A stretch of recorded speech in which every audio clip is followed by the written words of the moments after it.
Tony Dunn, ain't nothing to it but to do it, brother. Let's roll. In a world where Carolina Panthers fans have an insatiable thirst for Panthers news and opinions, only one podcast roars ferociously. It's the C3 Panthers Podcast. What is up, Panther fans? You're listening to the C3 Panthers Podcast, brought to you by CarolinaCatChronicles.com, where every Tuesday night we hop in the car, talk about, when we're not in the car, the metaphorical car on the way to Mint Street to talk about the Carolina Panthers, the team we love to argue and debate about ad nauseum to infinite measures. Guys, we've got probably not a lot to talk about, which means that the show will be 4 hours. And we do have some cool content on the site. Yesterday, I caught up with Charlotte Observer beat writer Mike Kay and got some insight into Panthers OTAs and minicamp. And we all now are looking ahead to next month when it comes to Panthers training camp. We are 1 month and 7 days away from CK and I, and then Cody at some point rendezvousing with us. We're going to training camp. We're going to be there on Wednesday. We're going to be there on Thursday, and we're going to be there on Saturday. That is the plan as now. And right now, tentatively, I'm putting together a live podcast after practice from Monster Subs in Spartanburg, South Carolina, in honor of our good friend, Muscles Marinara. Man, I can't wait to come and meet all of these fans. Things are going great for the C3 Panthers podcast, and it's always great to hang out with my wheelman, Cody Lashney. Tony Dunn, there is nowhere on earth I'd rather be on a Tuesday night during the season or in the off season. It's just part of our rhythm. Than sitting here chilling with my boys talking about Panthers football, baby. This is what I love to do. This is what y'all love to do. And you know what?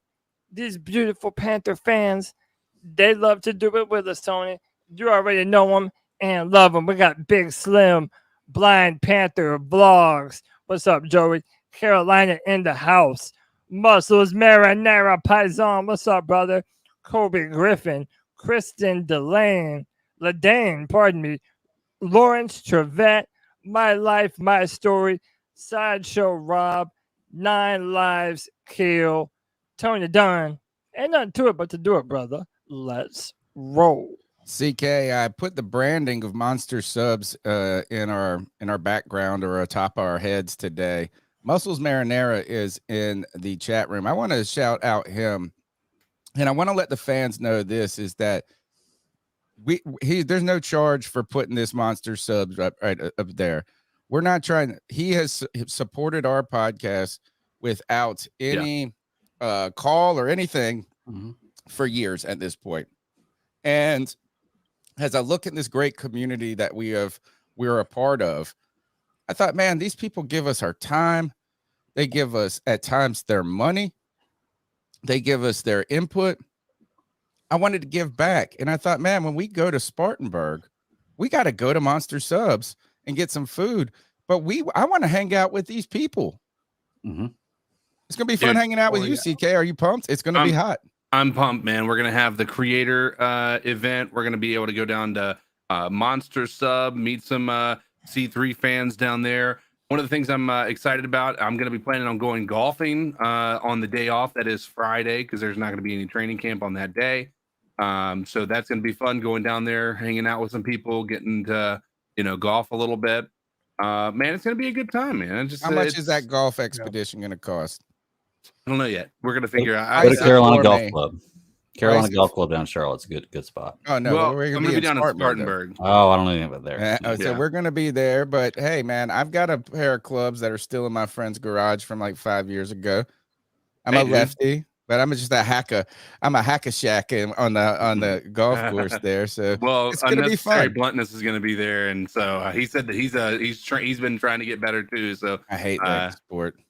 I love it, dude. I refuse to be a caddy for anyone.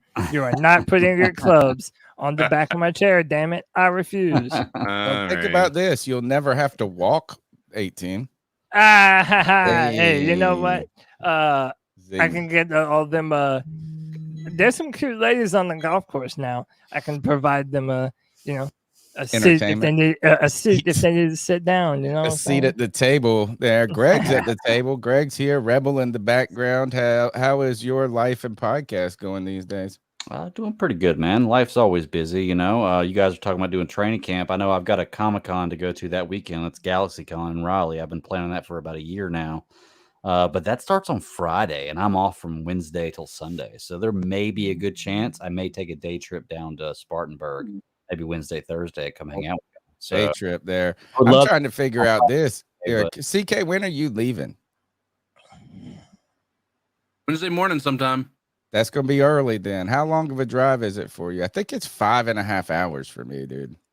I think it's about To be there at 10, I got to leave at like 2 or 3 hours for me. About 3 hours. The only concern is 4:30 in the morning. I might have to be super early because I think you want to get there like at 7:00 in the morning, even though that's super early. Like if you want to actually get to a point where you're actually going to be getting autographs, you got to get there. Oh and get the yeah, right I'm not spot. even trying to get autographs. Do you know how much? Like, if you want autographs at training camp, that has to be the only thing you try to accomplish that day. Right. Like Comic-Con. Yeah. Like it's like you miss Comic-Con, the yeah. practice. You got to go post up and these different things. Sure. Yeah. So I'm definitely no. This is Kev. We're talking about our little thing we're going to do on Thursday. We haven't promoted it yet. We're still working things out. We're just trying to figure out how it's going to work and if I was even going to go.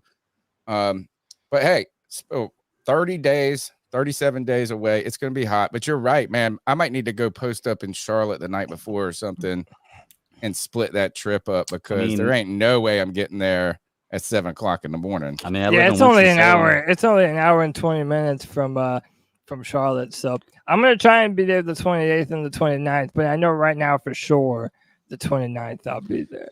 Yeah, if you really want autographs, Muscles Marinara said it's not worth it for the autographs. The heat's not worth it. Yeah. Honestly, I'm more excited just to go and meet fans. Like I'm not the type of dude that needs autographs and shit. It's cool, but you know, like I'd rather just hang out.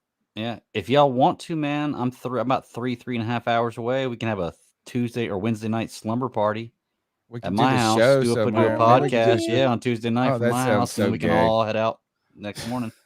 You know, we all bring our PJs. Do you have footy pajamas? Footy pajamas, everybody. Who doesn't? Matching C3 footy pajamas. Oh, maybe that should be our thing this year. Without question. Spartanburg is an intolerable heat. It's weird. Is like I'm from Eastern North Carolina. It gets hot here, right, man? Like we're an hour and 15 minutes away from the coast.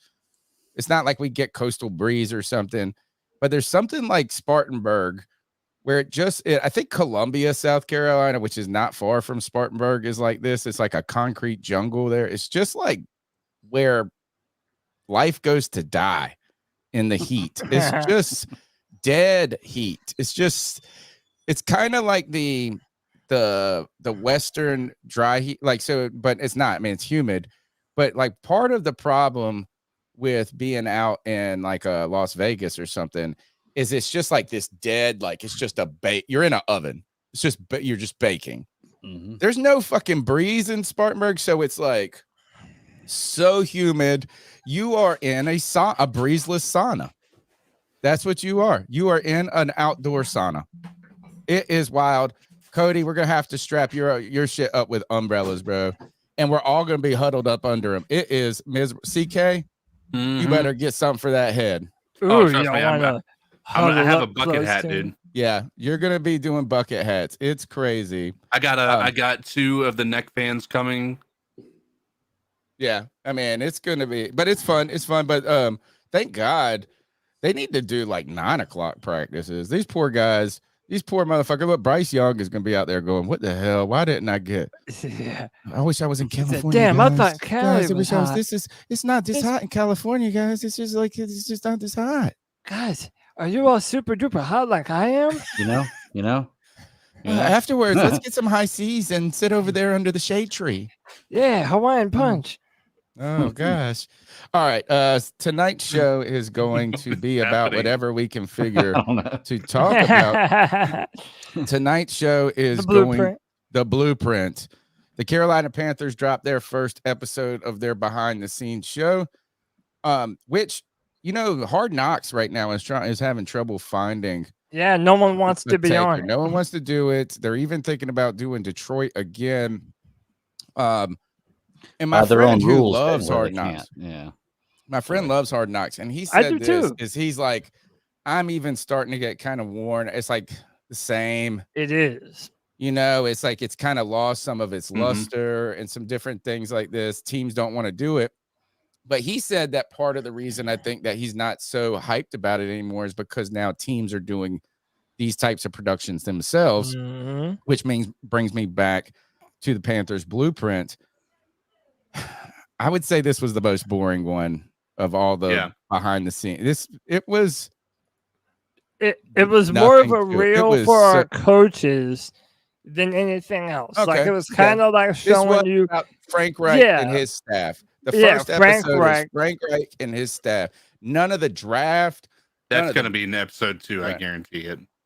So I put all the main dudes on the thumbnail tonight. Frank Reich, Josh McCown, Deuce Staley, Dom Capers. They also they talked about Giro Rivero a lot. And really you're starting to see why this year is going to be so much different from a coaching perspective than what we had.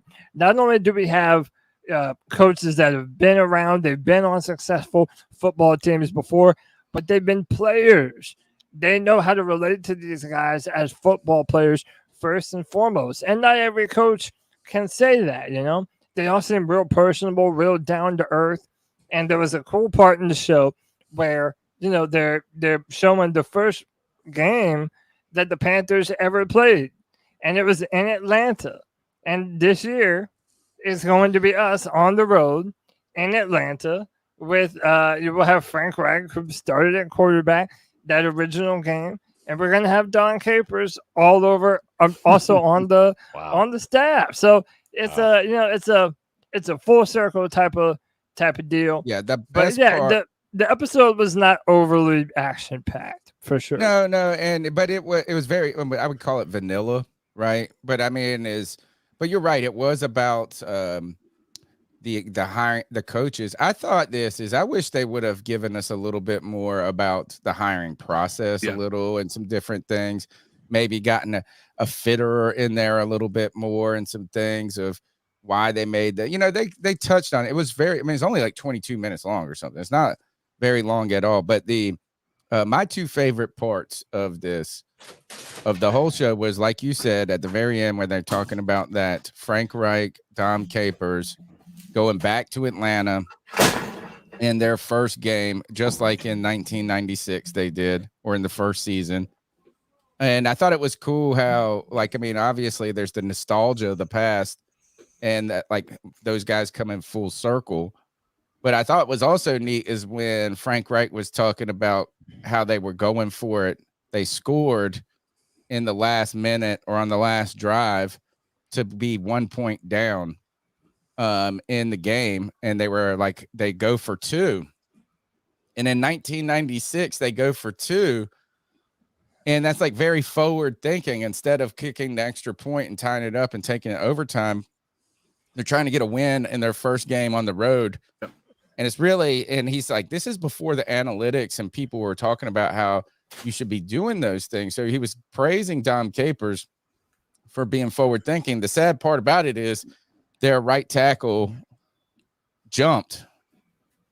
Fault started. So then they had to kick the extra point because of the change in down and distance. So I thought that was a really neat part. And the other neat part that stuck out to me in the show is obviously everybody's going to talk about Deuce Staley, how he's fun. He's the only, he brings life. But I like when Scott Fitterer said this. He said, go ahead and plan on getting a different defensive coordinator next year.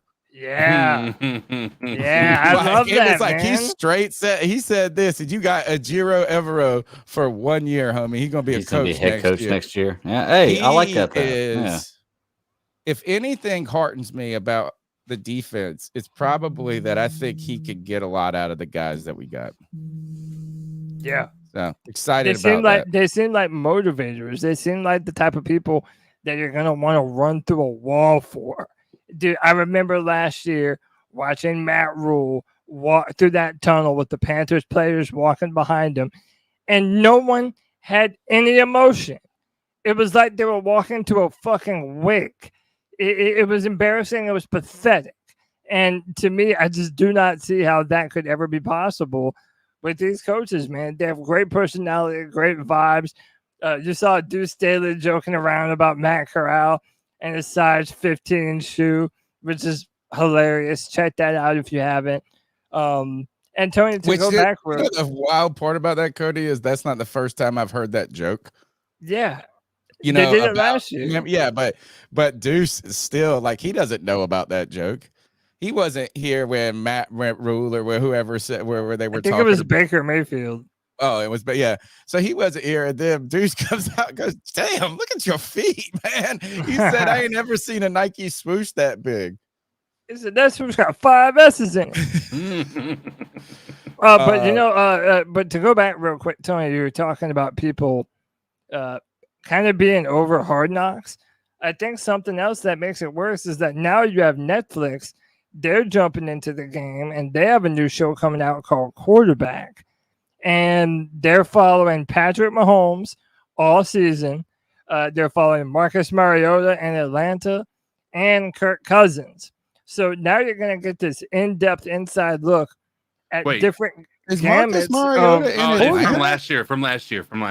Oh, yeah. From this past season, 2022. Okay. And now, like, I mean, there's never been a team on Hard Knocks or the Amazon show or the Hard Knocks during the season that has ever followed a Super Bowl team. And now this Netflix show, the first time they're doing it, they're going to have one. And by the way, Netflix has this track record of, you know, they did this Formula One show that I love. And now everyone's more into Formula One. Like, they're doing all these sports shows that are getting all these new audiences involved in the sports. And it's an Omaha Productions. So this is Peyton Manning and his production crew that's behind the whole thing. I'm pumped for it. I don't like Netflix algorithms. What? They got the best one. No, they have a lot of shows that do really well in their algorithms that they cancel. A lot of shows. Well, and it's just irritating. Let me see. I've been trying to figure. Can someone in the chat find the picture of Matt Rule in the big hat? Have you guys seen this? No. In the what? Do you remember the hat that one of the Washington Commander players wore in a post game, and his friends owned a hat making company, and it's like a flat bill hat, like the hats I wear, but they make them these big giant like versions of this shit. You don't remember that from last year? It's kind of like, remember when Cam started getting that hat from that one guy. So this guy was trying to pump up his friend's hat company or whatever. And then, so some other people got into him around the league. There's a picture of Matt Rule taking a selfie in this mug. If I had this when you said, "Oh, what, you don't want to run through a wall for this guy?" We put that picture up, you would have died, dude. It's fucking amazing. When it comes to these, great question is how much more do we want to see about these teams? And how much more do we want to see about past teams, though? The one thing that is interesting to me about this Pat Mahomes following Mariota, do we care about those stories anymore? You know? Well, I mean, yeah. So the reason why I like this Netflix show is it's showing you 3 very different quarterbacks. One that had a bad season, one that made it to the playoffs and was on a good team all year, and the other one won the fucking Super Bowl. So again, HBO or Amazon, they have yet to follow a team that has made it all the way. And that's the type of stuff that I like. Like, I mean, again, going back to one of my favorite movies all the time, with the Beam, and but dude, I love that. Any Given Sunday is one of my favorite. I just feel like, I just feel like if a team that's on one of these shows It's too coordinated. It's too Hollywood, man.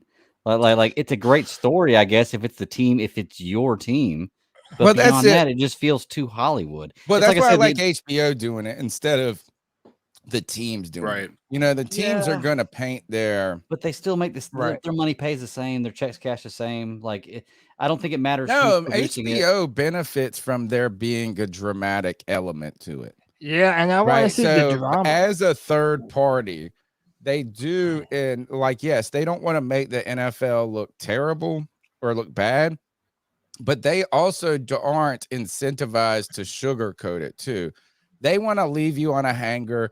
They want to leave you on somebody that says something a little out of context that makes it flare up discussion. But when a team does it, like when your internal PR department does it, of course they're going to portray every single thing in a great light.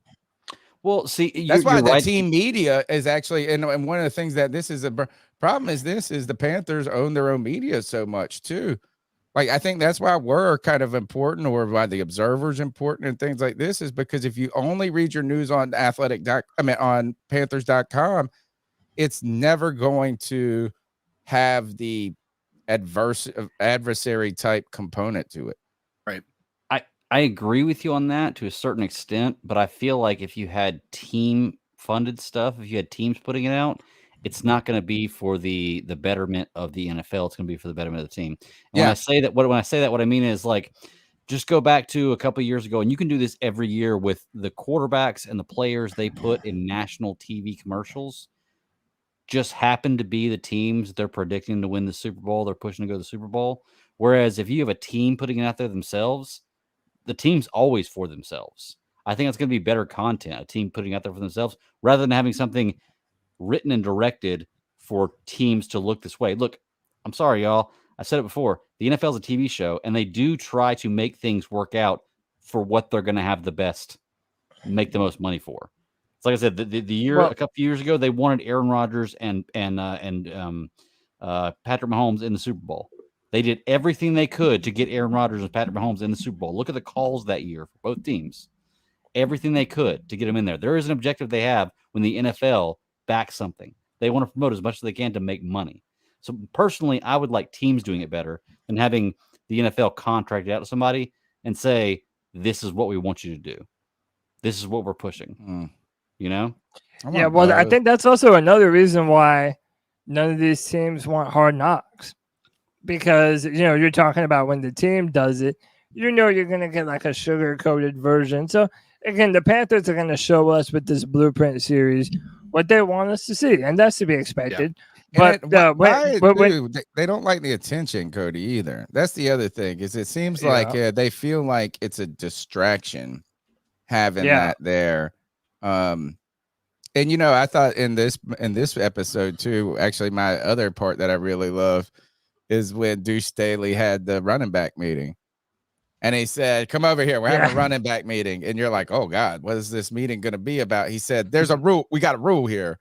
And the rule is, if you on the mic, you got to tell everybody you on the mic, so we don't say something stupid or regret saying something we didn't know you were mic'd up. Yeah. Look, this is it. But this, if this is this really real? Look, you're gonna love this. You haven't seen it, Cody? The hat? Oh my God. Oh, I love the idea so first. First, the hat's meant to be this, whatever this hat style is like rich ridiculous. That's called the style. It's rich ridiculous, where I just made that up. So it's when you're so rich, you can wear something like that dress made out of old Panther jerseys, and you're like, oh, it's cool. I paid $90,000 for it. What I love is this is rich ridiculous by a ridiculous person. And also, I would love to take I love to take pictures of people taking pictures. That's my dumb thing I do sometimes. Imagine watching Matt Rule take this selfie. Well, how ridiculous do you look? I bet he didn't have pants on. Duck lip. Look, is that his version of duck lips? He's such a tool, man. I want to punch him in the face, man. I'm dude. telling you. He's such a tool. And dude, there's like a photo of him at some wrestling event, and he's just fucking screaming at the camera. He's such a doofus, dude. I hope that Deion Sanders and the Buffalo up at Colorado, they just shit all over Nebraska. Yeah. What I like about, or I don't like about it, is with Matt Rule, I've seen people talking on Twitter. I saw a couple of stories out there, and it was like people trying to say, "Oh, don't worry." It's like it's Nebraska people trying to talk themselves into why Matt Rule is going to be good, or we were them at one point in time. Sure. But then they tell us that we're dumb and we don't know what we're talking. It's like, but your organization is all jacked. And they're like tell me all about the Panthers and why the Panthers were the problem. And I was like, don't worry. I know plenty about the fucking Panthers and all of their problems. But listen to me now. Believe me later, homie. This dude is a tool. He's a douchebag. I hate this motherfucker. And you know what? That's not Christian. That's not, you know what I'm saying? Like, I shouldn't be that. In fact, I'm embarrassed. He's one of the few people in my life that when I see him, I have it's like cottage cheese. It's just off-putting. Hey, say 7 Hail Marys for all the 7 years it was supposed to take us to turn it around. Oh my God. That's a good segue to the blueprint. What did we learn? One of the things is that we learned that every coach is full of coach speak. It's the process. It's the plan. They have a plan in place. We have a plan. We got a plan in place. Plans. Blueprints. The blueprint. The good news, Cody, is this blueprint, though, from Frank Reich. What's the projected timeline? Under what? 7 years, hopefully. Oh yeah, under sure. 7 years. Yeah, gotta be under 7 years. I mean, listen, I think that the way that we have turned around this football team in such a short amount of time, and just the strides that we have taken. Let's say we haven't turned around yet. No, I'm saying I'm saying from an organizational standpoint, we are a night and day different team and organization than we were last year. I mean, literally everything that you could do to go in an opposite direction of what David Tepper did the first time with Matt Rule, that's what the Panthers did. It was a complete 180. They go from having a bunch of college coaches to a bunch of guys with a ton of NFL experience, 11 Super Bowl rings amongst them. Like, to me, this shouldn't be more than right now. I think, especially that we have our quarterback under a rookie contract, these next 3 years from 2023, 24, and 25, they represent the windows for the Panthers to do everything in their power to win a Super Bowl right now. The window has just opened and it's just started. And this year is going to be the start of that. And I think we have a chance to hit the ground running. I think we're walking towards the window right now. I don't think the window's open. I think we're walking towards that window. Right. And in 2 or 3 years, we may be at a point where we can open that window up and have a shot. If Bryce Young has a Trevor Lawrence rookie year, which wasn't fantastic, but it gave us hope, then I think that we're taking a step closer to that window. I don't think we're there yet, though. Yeah, I think it's hard for me to say that we've made the turnaround yet. Right. Like, I want us to be able to say that, but I don't think that it's a fair representation to say we've made the turnaround. Sure. I think that's just rose-colored glasses in a certain way. I think we also probably would have had that same feeling outside of Greg with regard to how Matt Rule handled his first year. When we got Joe Brady, we were all like, "Oh yeah, this is gonna be great. This is fantastic." One person right here was not, and it was just I wanted to see it. I needed to see it. Like I just needed to see so many. All of my concerns were transitioning from college to NFL with all those guys. And at first, it looked like it wasn't going to be that bad. After that first season, I thought, in fact, that the most I commended all of them was about is that they looked like it was a decent product. You know what I'm saying? Kind of like the opening day of a restaurant. Right. You go to an open day of a restaurant, you expect it to be poor, like not running like clockwork. But if you have a decent product on opening day, that gives you hope that when you get your shit together. And I thought in year one of Matt Rule's tenure that it was a decent product. Like the ball didn't bounce all right, but like it wasn't the worst. And then it was all fool's gold. You know, I think this, Cody, and this is where Greg, where we can't say that we have turned it around, because that automatically injects like a sentiment of success already into it, right? There is still a potential that things don't work, right? I mean, it's just like, it could be injury, all types of different things could happen. I mean, I know this isn't the same situation, but we've got to keep in mind, like, Frank Reich didn't take the Colts to the Super Bowl, right? It's not like him not being successful is out of the question here. Yes. Right. Yeah. Oh, certainly. Yes. And like, I think though, when you looked at that episode and it brought back us talking, you know, at one hand, I wanted to say maybe we're embellishing the super squad of coaches too much. I said that to Mike K yesterday. I was like, we think of this as like Avengers assembled super squad. In one hand, there could be a thing is to say like, maybe we're leaning into it too much. On the other hand, it is the most accomplished staff that we've ever had, right? I mean, it is the staff that has the largest track record of success out of any staff that we've ever had, like holistically, right? Not just one person. They were available. Okay, maybe. And then my last thing, and this is, Greg, why I do think we are positioned for success. I think it's positioned for success is maybe the way I want to say it, instead of destined for it. Is I think this is now we're finally cooking with decent ingredients. Okay. Right? Is like before we were cooking with ramen and soy sauce. Well, yeah, like basically. Lower level, lower tier vegetable, Walmart vegetable. Yeah. Like if you get your vegetables from Walmart, bro, they go bad quick. Like this show, like it's like if you don't eat them strawberries in 48 hours, they are going bad. But if you buy the Harris Teeter strawberries, you got a good 4-day window on that sucker. My point being is not all ingredients are the same. And it's not guaranteed that good ingredients make a great meal. It's true. And it's not like, look, I can go to Harbor Freight and buy a cheap ass drill that works fine. I got this big ass air compressor I bought from Harbor Freight. This thing works fine. But it's like, do you want the Bosch or the, I just feel like we have better tools in the coaching toolbox. Yeah. I don't know if we could really say that on the roster just yet, but I think we're heading in that direction. I think that's what Cody's alluding to. Yeah. And, there are 32 NFL teams at the start of every year that are going to have a roster of 53 men, and they're all battling for the same thing. They're trying to win a Vince Lombardi trophy. And certain players, certain coaches, they know what it takes to do that because they have been on the teams that have done it, and they know the next level of dedication to your craft that it takes to get to that place.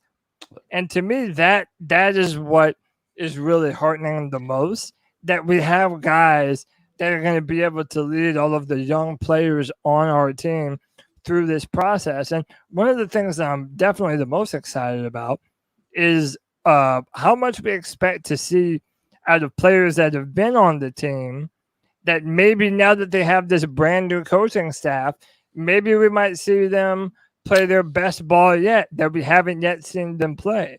Yeah. That's the part that's really exciting. Well, I look at it like this, and you're right. Like you look at players like Brian Burns, who in their contract year, looking for the big bag. I expect big things out of him this year, not just because of the bag, because I think he's a good player. He's going to be good. We have all the ingredients, like Tony said. The thing is, though, when you put all this together, like you still got to run the service. You got to run this. You still got to run the service out there. Is that you could have qualified people, you could have a qualified chef, you could have this and that, you can have great ingredients, and then you can have a shitty night at the restaurant. I think that we are in a way better position than we've been in years. But when I look at our roster, we don't have there's two ways to win a football. You have great coaching and you have everything go right for you, like we have the possibility this year, or you just have the best team in the NFL We do not have the best team in the NFL. No, we do not not at have all. one single player at one position on the team that is the best player at his position in the NFL. Yet. Okay, not yet, and maybe we do. Maybe we will. But right now, we don't have one single player who is the top player in the NFL at his position. Okay, which means that if we're going to win this year, it has to be. We're not going to win it this year. That's where I asked Mike K about this. Be successful. I asked Mike K if our expectations were too high yesterday, and he said that he thinks fans' expectations are inflated right now when it comes to the offense. He says, "Look, his rookie quarterback struggled their first year." Even if this is great, trying to hear that though. I don't even care if there's going to be a learning curve. He said this is he sees this season at 8 and 8, 9, 9 and 8 range. I can deal with that. Oh, I can't. I can't. I honestly. So look there. Yeah. So, by the way, that was a fantastic interview. If you guys didn't watch Tony's interview with Mike K yesterday, a ton of great insight. Go check that out if you haven't done so. After this, of course, stay with us. But I disagreed with two things. I disagreed with his prediction about the offense. And yes, I understand that he is a rookie quarterback and there's a lot of brand new moving pieces. But again, the reason why you draft Bryce Young, the shortest quarterback in the NFL, is because his level of preparedness and poise. So I do not think that it is unrealistic for me to expect a high standard coming in. And by the way, listening to all the reports so far, that does seem verified. The other thing that I disagreed with him on, and I've disagreed with many people about this before too, there is this tendency to want to delegate Brady Christensen to a swing tackle. And to me, that's a fancy way of saying backup. You're muted, by the way, Tony. You're the only one. I like him. No one else respects this dude but you. I'm the only one, dude. I know. I'm the only one, and dude, I'm telling you, saying that Brady Christensen is a swing tackle, that's a really fancy way of saying he's riding the bench, and I feel like he's far too good for that. Shout out to me and my boy White Chocolate. Him and I have been carrying the banner of saying that I think Christensen might be our future at right tackle, and maybe at some point when we're looking to move off Moton either via age or via trade, that maybe Christensen might be that right tackle of the future. He brought up a good point about that, or a difficult point for that to truly happen, is that the way that may need to happen is for Moton to get hurt, because they just restructured his contract, so he's going to be guaranteed to be here for 2 more years. So to get Brady Christensen in that right tackle spot in contractually is by the time he would really get a chance to prove it and show that that's his position, he would be up for contract. You know what I'm saying? And so he would have to, the timing would be poor for that. Yeah. And I will say this, Cody, I know you're a big Brady Christensen fan. Brady Christensen made it all the way through the Matt Rule era, and he was a starting player in a lot of games in the Matt Rule era. Right now, we're praising this coaching staff about how much better they are, and they're saying Brady Christensen is not the guy. If I'm going to say that we're trusting this training staff, I'm going to say Brady Christensen is not the guy. Based on that, based on the fact that Matt Rule played him for years, and now Matt Rule's gone, and these guys are saying, "Well, he's a swing tackle." Maybe they're better at analyzing talent. I think. I know that's a fair point. You know? But to Brady Christensen's credit, let's remember that last year was literally the first time in his career playing football that he ever played guard. I'm talking literally ever. Because he wasn't good. He wasn't bad last year. He wasn't bad. But people, look, there are certain other Panthers. I'm with you on Christensen. I got no problems with the dude. Yeah, I have no problems with him. I'm not going to back a guy that Matt Rule backed. There are people that makes it sound like he's this soft ass player when it comes to running the football. Fundamentally not true.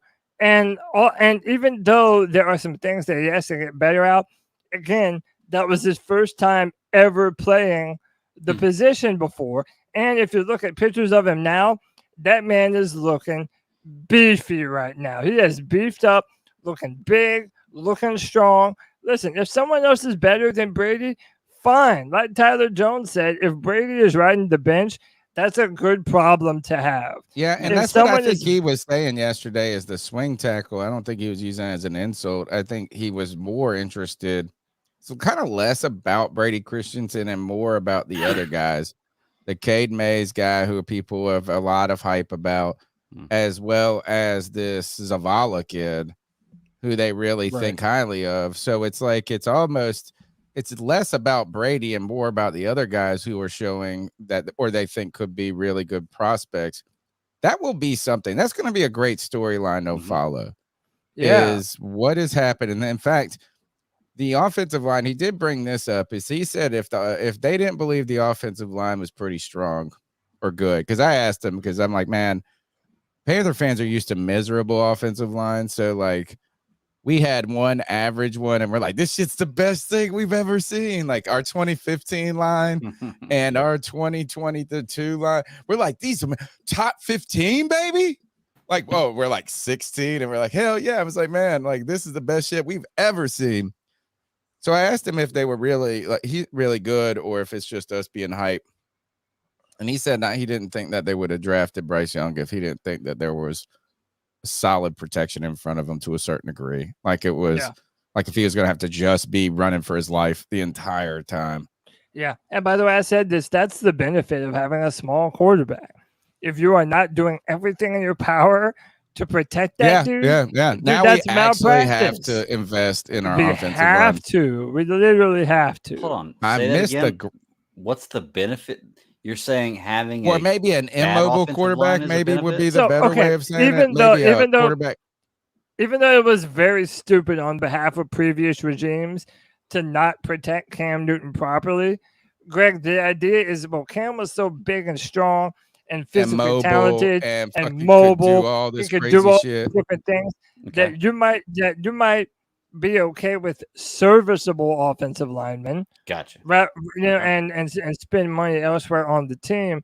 Whereas when you have a 5'10", 200-pound quarterback, no, you damn well better protect your greatest asset on the football team. It's kind of Cam said, and I said this a lot over the last decade, and I'm trying to really get out of talking about Cam. I think that's why we're going to the David Dotto Balls Out Award going forward. It's just like, I don't know if I approve of this. okay, Replacing Cam The for results some are not in for, yet. for, for The some vote. gymnast and his ball sack. he's not a it gymnast; he's a doesn't- ballerina. Well, yeah, oh, but even better, bro. A It ballerina. it's That doesn't help something- your argument. it's Yeah. something, yeah. That doesn't. It doesn't feel right, man. Balls It that if doesn't you had feel balls right. like that, you would understand.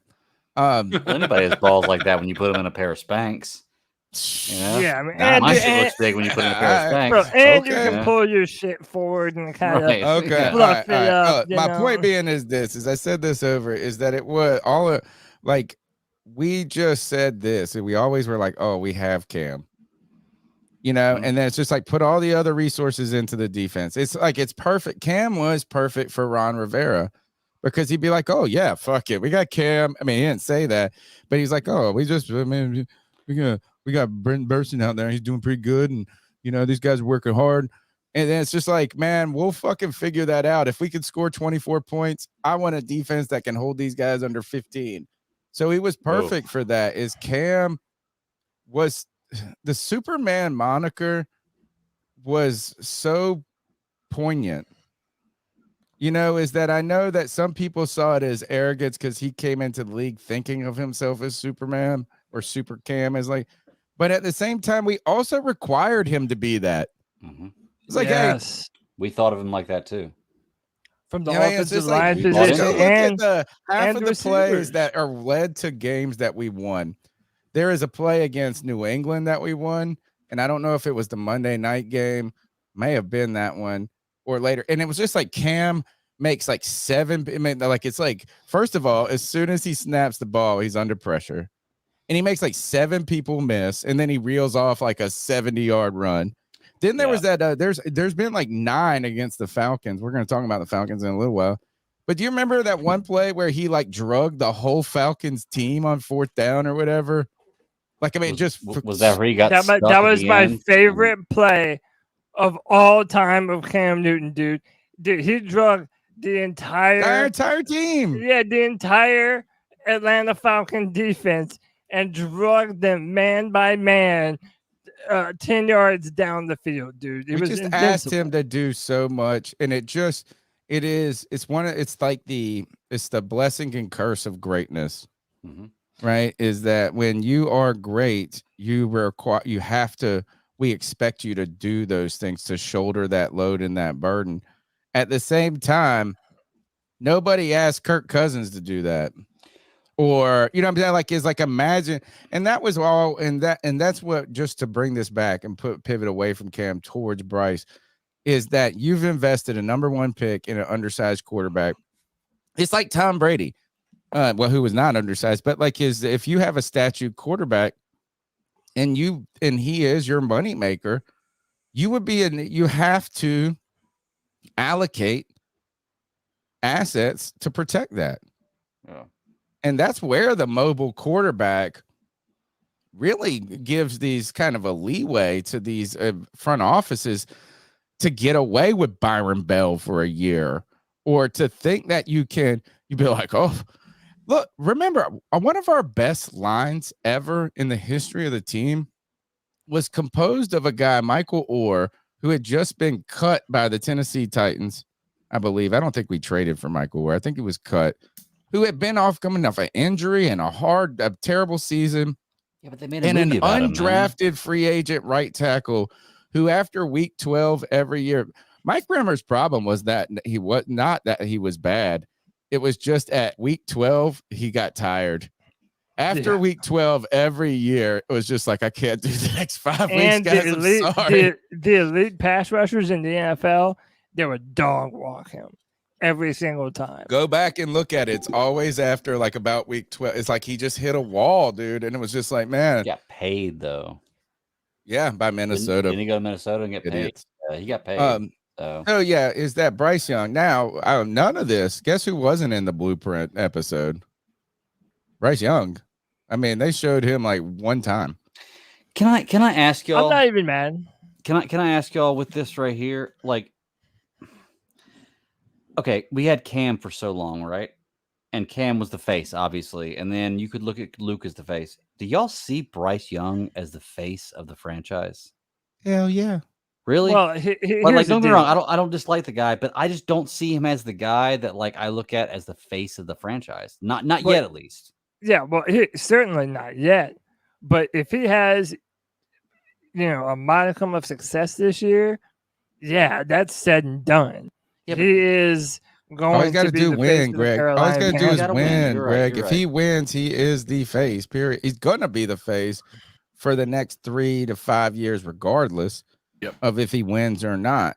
So we're like a Trae Young then. We're gonna have a guy that's supposed to be really good, but maybe not be that good. But no matter what, he's gonna be Trey Lance. You mean? He's a basketball player. Sorry, we're gonna have a guy that's not very good that everybody thinks is really good, and he's. Well, isn't that the risk of every high pick, Greg? Risk is that first of all is like there's very few people. Look, even Cam was not a consensus. No, forget so that. Who Cam is was the the consensus. guy? Are you kidding me? As soon as Cam came in day one, we were hyped about Cam. Well, we were hyped. What we're talking about before is he was drafted. Before he was drafted, yeah. People there was still a debate on even amongst Panthers fans of whether he should be drafted number 1 overall. That's what he means. Is it's not a consensus in the front and the fact that he deserved to be in the number 1 overall pick. And he just came off the greatest college football season of all time at the point. Right. There was just questions about people were like, oh, basically they were disguised racism in a way. Is like, oh, he's mobile, he's a great athlete, but is he smart enough? Those types of things. Mm-hmm. It's really is that who is the face of a franchise until they win? Well, do you think that the Mahomes wasn't the face of the Chiefs until he fucking was incredible. Rodgers wasn't the face of the Packers until he was great. Mahomes was great like the first year, and so was Rodgers. No, he sat. But that's what we're saying, Greg. Like, he sat a full year, but his first year playing, Rodgers didn't even play for 3 years. Right. But when he played, he was amazing. Look at Mahomes and Rodgers. Look, Mahomes has not had an AFC Championship game, not in Kansas City, since he's been the quarterback. Right, but that's what we're saying. Like- Bryce hasn't played yet. Yeah. If Bryce is successful, him being the quarterback, and let's keep it a buck, him being the shortest quarterback in the NFL, and him having this super nice, super friendly, jovial attitude, he is, in a very short amount of time, going to be the face of the Carolina Panthers. And I would even pose the question the other way. What player is the face of the Carolina Panthers right now? And when did they become the face? In my mind, it's Brian Burns. Yep. Yeah, I think Kristen yeah. just put this up. I agree. Kristen says Burns is the face to me, honestly, but Bryce will be soon. I'm hoping agree. Mingo will be someday because everyone loves a great wide receiver. I'm rooting for that kid. Great Straight comment up. tonight, That is a Kristen. good comment. Yeah. And you know, that's what it's going to take is particularly, Greg, I think this is what you're maybe alluding to is because Bryce does not have his great characteristics are not just visual, right? You just don't look at him and go, oh, that's the big. See, that's why Cam was awesome. It's like you look at Cam Newton, he's always your first pick in backyard, whatever. We play in ping pong, I want Cam. We play in basketball, want Cam. We play in croquet, I want Cam. You just look at him and he just stands out among all the people. You don't look at Steph Curry and go, oh, I'll take him number one. But guess when you do, when they start fucking dropping threes from 50 feet or 90, whatever the hell Curry does. So once Bryce, if Bryce struggles, you will say this is like no player will be that until they do it. And you They know have to what? That's earn a it. great comparison right there. The Steph Curry thing, I didn't even think about that. That's a guy that coming in the same kind of thing. You do an amazing job in college. You are blowing everybody out of the water with the things you can do, but because of your size, nobody believes you're going to be any good. Steph Curry should have been the first pick that year, hands down, like no questions. You think? And What oh revision? yes, of course. Steph Curry changed the game of basketball. I mean, Yes, he should have Tony, been the knowing first what pick we're that year. knowing now, like Yeah. Steph, No, that's a Knowing revisionist this look, now, like- yes. Knowing this now, yes, you're right. That's what it is. It's having knowledge afterwards. But that's actually a really good comparison. Now that I think about that, because I knew Steph Curry before he came in the league, and I thought he was going to be good, like I do Bryce right now. But I thought that his size was going to hinder him. I didn't think that his style of play was going to work, but it did. You didn't see they would But it change did. the He has 4 fucking rings game now, of yeah. basketball. Yeah. So they it could work. completely changed. And it's wild that he did that in such a short span. It Yeah. seems like a long time ago almost, and it wasn't. I heard Doug Gottlieb talk about this. I think I mentioned it either on the Friday Free for All last week's show. And Doug Gottlieb is a basketball guy. He's a former college basketball player. I think he got in trouble for stealing a credit card or something and using it in college. He's been on ESPN forever. He's got an afternoon show that's on syndicated on one of the radio stations I listen to on the way home from work. And he said, when you look at the great players of history, though, they were never the best athlete. Well, maybe he didn't say never. He said rarely were they. Right? Is he says this, and he's a basketball guy. So he was talking about Jokic and basketball. And he was saying, like, we tend to think that because we have to project traits and abilities, that we just think the most athletic is equates to greatness.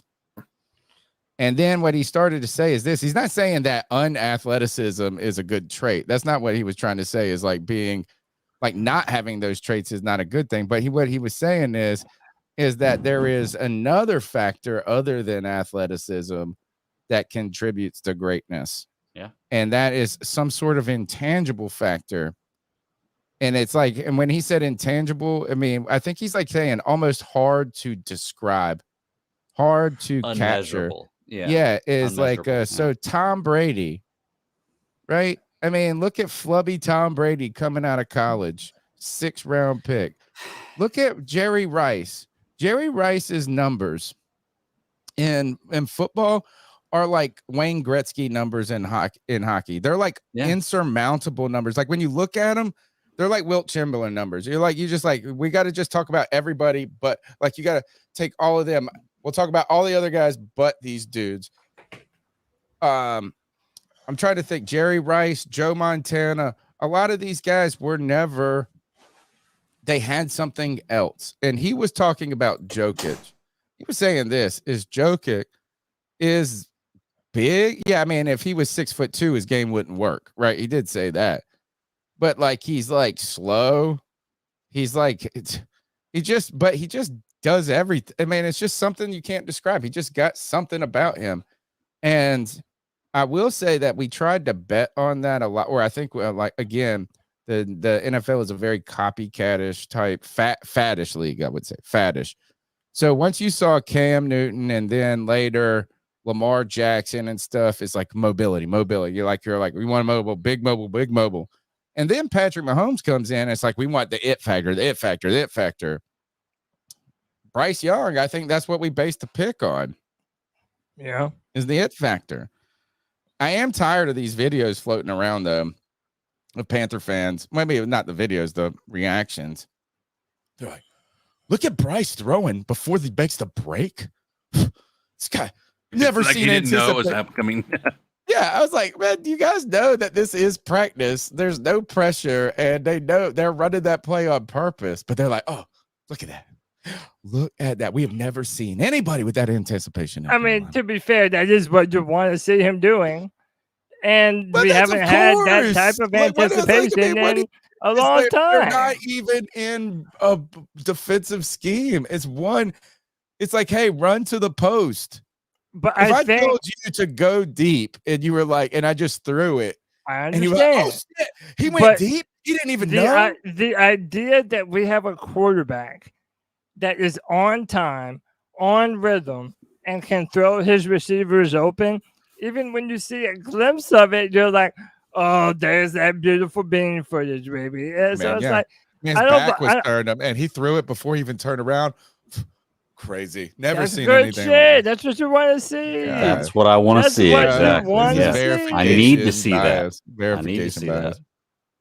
All right. Look, well, hey, real quick before y'all, I just got a call from my friends. We're having bad storms here in Carolina, and they lost some power. So I got a bunch of people coming over that don't have power. So I am going to have to hop off here.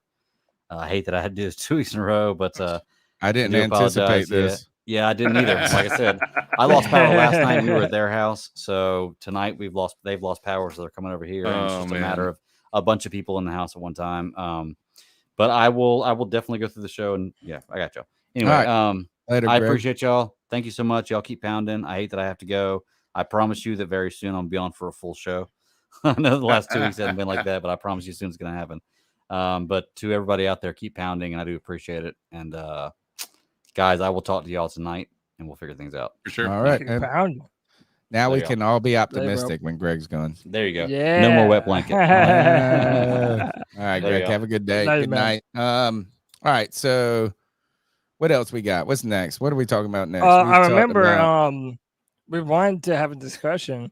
There's a couple players that are on the final year of their contract with the Carolina Panthers. And I want to ask you boys, and I want to ask everyone in the chat, if you think back to Josh Norman, right?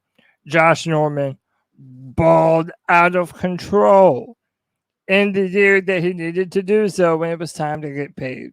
My question is, what player is going to do that this year? There's a lot of players that only have 1 year left on their deal. Conversations at once. We're knocking out two birds with one stone. All right, here's the list of players on their final year that we brainstormed. And chat, double check our work and tell us if we got something wrong. YGM, Frankie Louvu, Laviscus Chenault, Marquise Haynes, DJ Shark, 1 year deal, Bravion Roy, Stanley Thomas Oliver, and the last one we got on the list is Jeremy Chin. Now, the reason I asked you about this, or I said this is a great way to dovetail this, yesterday, again, you guys go check out the good discussion I had with Mike K on yesterday about kind of recapping or wrapping up Panthers minicamp.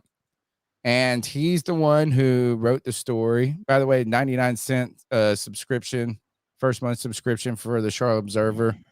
Go support your local media. People like Mike K bringing us this insight. he was the one that did the Tremble story about what's his name? Where he said he wasn't coached up, Right. and those things. So he did that story, and he also just put out this.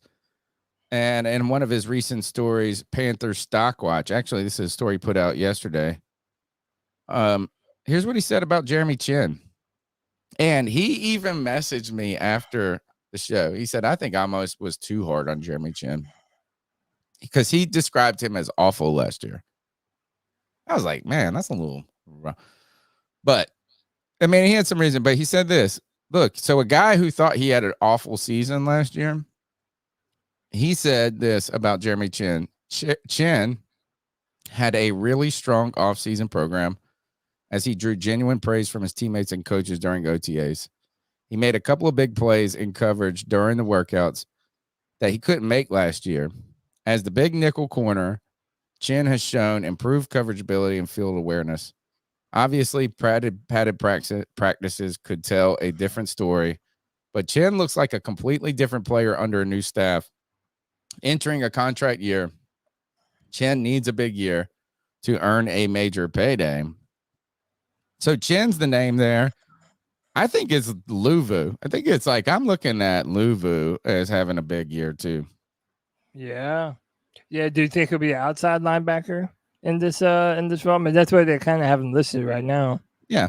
Yeah. I mean, he's gonna have to look, I think they're gonna send Brian Burns at the quarterback every time. And Luvu's gonna have to go toward the quarterback a lot, but also be ready to step back into coverage a little. So you might consider Chinn too, right? Well, that's kind of what the big nickel corner is. And we've been wondering what position Chinn even plays. Like, how are they going to use him specifically in this defense? And so it appears to be. I asked him about that, right? And he said this. I said, "Man, we got so many damn safeties on this team."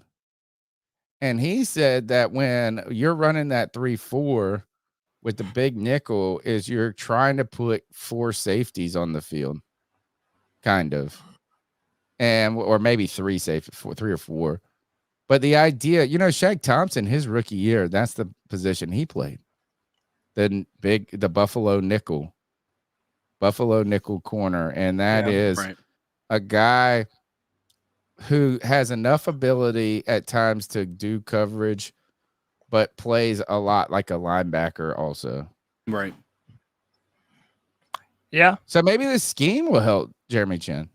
Yeah, and especially with Ejiro Rivero now and how he's been able to use linebackers and safeties. That's why a lot of people are very excited about Jeremy Chinn. Well, I think there's a lot of people that are still really down on him. And I've said from the get-go, like, it seems to me based on the things that they've said that Jeremy Chinn is going to play more of a role like he did his rookie year when he had his best season here in the Carolina Panthers uniform, right? So I think that this year is a year to be excited about Jeremy Chinn.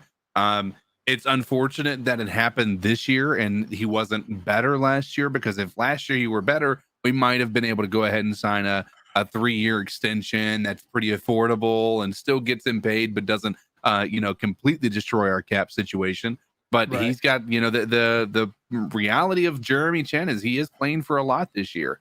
A lot of people want to talk that because in contract years, guys tend to play better. I don't believe that. I think that, there's a lot of people that we've had to let go because they didn't play well in their contract year. I think it's just that when you see people get contracts, it's because they played in their contract year. Like, they played well enough, right? So Jeremy Chinn has a lot to go on. I think that might lead us into another conversation about who all we have left on this team this year that are in a 1-year contracts, or one more year left on their contract situation right now. Yep. So another name that people really get upset with is CJ Henderson. CJ Henderson is the player that we did not pick up his 5th-year option, yet he is listed as a starting corner on the Carolina Panthers. And it's a make it or break it year for him. And if he doesn't make it with the Panthers, that's going to be his 3rd team in the NFL.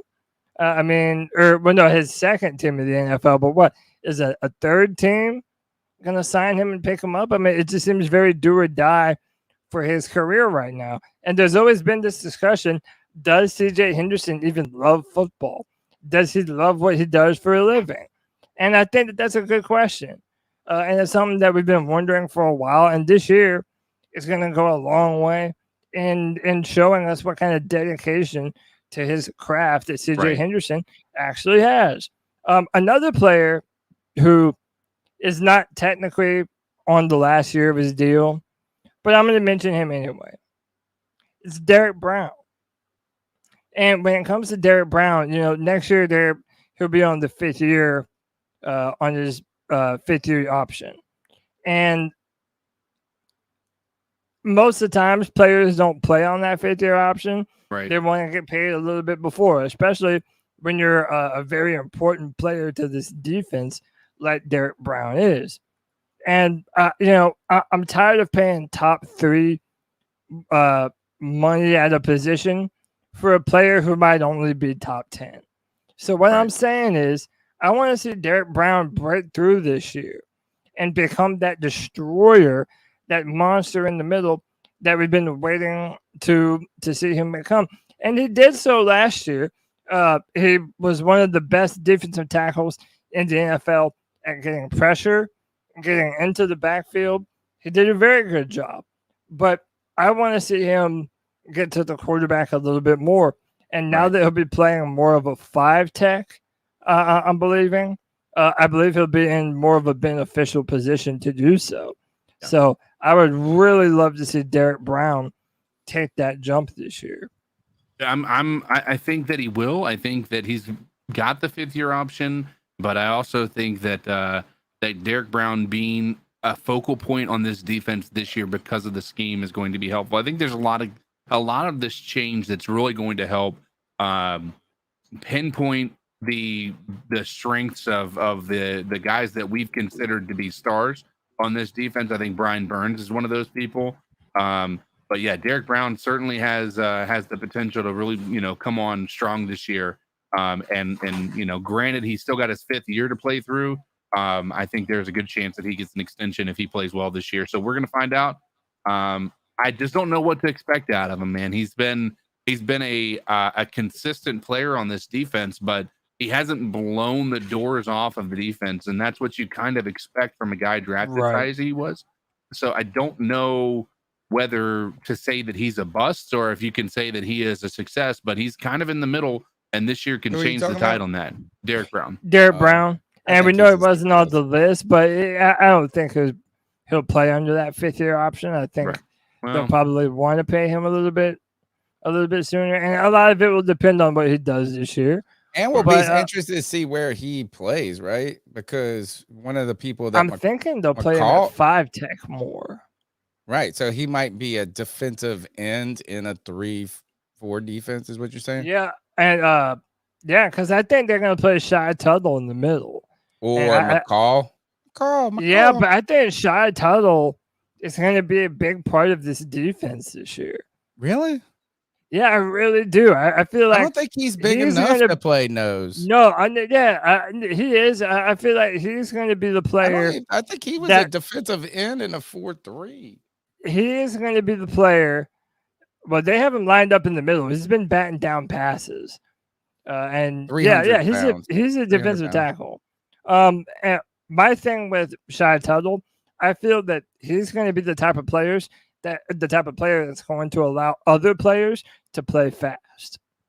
He's Burns, a good player. If Shy Tuttle hits, right? If this is a type of player you want to hit, 27 years old, a defensive tackle. A lot of these guys can play till they're like 32. Sometimes, you know what I'm saying? Because their game isn't so built on the idea of like that speed or something. You know what I mean? Like it's being big and bulky is their asset. If you could hit on a guy that's 27 years old right now, by the way, a North Carolina kid from Midway, North Carolina, went to North Davidson High School. I don't know where Midway, North Carolina is. I'm going to Google it. But if you could hit on that, that would be giant. It's like you need a player like that we're not talking about. That's what we're going to need. We're going to need Brian Burns to be Brian Burns. we're going to need Jeremy Chin to have one of his better seasons. Yeah. I failed to ask, I think, or phrase it in the way. I wanted to ask Mike K if you weren't, because someone asked Cody this, I think, on either the Friday Free for All or one of our shows. If you weren't a Panthers fan, would you consider, maybe even CK asked it, if you weren't a Panthers fan, would you consider JC Horn injury prone? I wanted to ask him that because he's not a Panthers fan. He was kind of new to the area. Midway is near Winston-Salem, so near Greensboro. Tony, did you have a player that you predict is really going to kind of have a breakout year this year now that they're on the final year of their deal? So Mike K was real high on Marquise Haynes. I don't know how I feel about that. Yeah, I'm the same. I think Chan. Look, I think Luvu was my guy that I think could have could be a household name. Okay. I expect Chan to be better than you guys give him credit. Kind of credit, not you guys, but you know what I'm saying, like the narrative that started to infiltrate the kind of it's like he's like good but not great type replaceable player. Here's one that I want to see. I want to see Laviska Shenault become a running back. I'm down. I want it to be. I'm here for this. I want him to follow in the footsteps of Cordell Patterson. Yeah. Dude, and he's so freaking big and strong, man. Like, there's no reason for him to not. Just kind of get his not route running. It's about just, again, having some sort of factor where you are just pretty, you don't know how to describe it. He's not the fastest dude. He's not the biggest guy. He's not this guy. He doesn't have the best hands. He doesn't have this. But, if you can just get the ball in his hands, shit seems to happen at times. Yeah. So I want Laviska Shenault to be our Cordero Patterson, and this seeks to answer meet two goals. One, this would edge out old Chuba. Get that mug out of here. I feel so bad. Hey, I don't it's Matt Rule, and then I feel like the people I talk the most shit in my life about: Matt Rule, Matt Khalil. I don't like Matt's clearly. Chuba Hubbard gets a lot of fucking shade from me. I'm trying to think if there's anybody else that I just fucking. I'm also one of the only people that doesn't slander Chuba at every opportunity and think that thinks that he can still be a serviceable NFL running back. So ridiculous. But, hey man, I'm just saying he went for over 100 against the Lions. You sound like Matt Rule's wife. Oh, give me a break. Hey, shout out to 910 Panther fan with the $2 love bomb. He says, "Amen, Tony. Laviska needs a big year." So yeah, this will be a big opportunity for him. And this is a good time. That's a good segue too. Thank you, 910. Oh, Panther I did want to read this one comment though. Chad Howell says, "I cut a guy's hair that was an offensive tackle at Wake. He said Tuttle was unblockable." So hey, man, dude, maybe he might be. Tuttle and YGM and Luvu are giant names this year?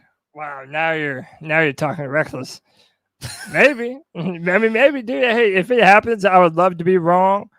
You know, I want to be wrong about a lot of these guys. I'm not expecting a lot from CJ Henderson. I'm damn sure not expecting a lot from YGM, but I would damn sure love to eat my words about all of them and have them be a surprise this year. My man, that means they're winning football games for us. The real AP is trying to remind us that this is 910, ain't no 910. It's an area code 910. But you know what? I'm from the 252 G Vegas, baby. The 252. Look, Panther fan brings up a good thing is here's an opportunity to support the podcast, man. You can do that by smashing the thumbs up button, subscribing, or becoming a C3 super fan. A small thing that a lot of people you see those green tags floating around. They are people that say this. I just want to give $2 a month to the podcast, or should we say $1.50 while Google takes 50 cents. But they want to contribute $1.99 of their own money monthly. It's a small way to crowdsource the show because that's where really not media, but this type of stuff is really coming from. Is at the end of the day, you can't count on ads and advertisement revenue. It's just too hard of a battle to win.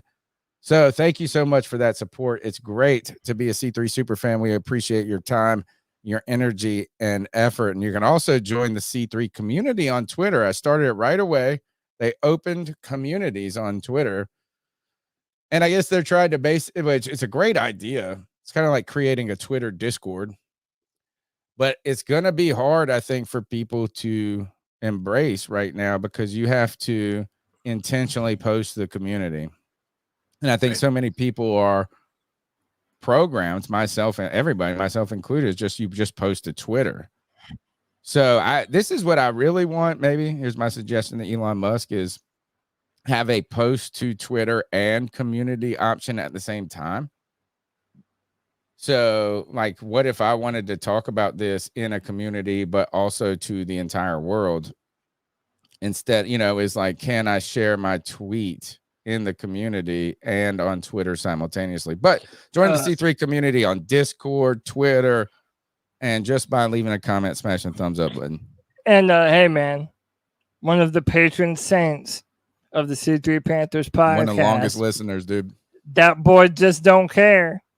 Oh, gifted 5 memberships in the chat room to Kristen Ledane, Rot Jones, Sideshow Rob, Jorge Marcelo, and Chad Howell. You are the man, just don't care. The most ironic nickname, by the way, because that man clearly cares. He cares more than anybody. Yeah, he cares more than everybody. He cares about the C3 Panthers podcast. I see G Cavassier on Facebook. What's up, my man? And look, is that this is the starving time for podcasts. So just think this is that if you're here tonight, we really appreciate it. This is great stuff. We're really going to try to build that C3 membership program throughout the season. The whole goal is to keep it at such a reasonable, thing is like, that's it. It's just like church, throw $1 in the bucket. It's better than nothing. Yep. So, but know this is we appreciate the people that got them green tags in the off season because it drops like a lot during this time. So, man, it's awesome, man. I'm so excited about going to Monster Subs in Spartanburg. Now, if you go look at their menu, it's dope. They got a knuckle sandwich like this. It's so Italian. Hey, he's a real really good. He's a real paisan, man. It's going to be some great sandwiches. But hey, before we go forward, dude, CK, you know what I just noticed? Listen, I have a feeling. Dude, I just looked at the chat room, and there's a bunch of freaks in here, dude. What? I think you might need to talk to these freaks and weirdos real quick, Big Papa. Let them have it. Ladies and gentlemen, boys and girls of all ages, we just saw the blueprint the Carolina Panthers had for the coaching staff.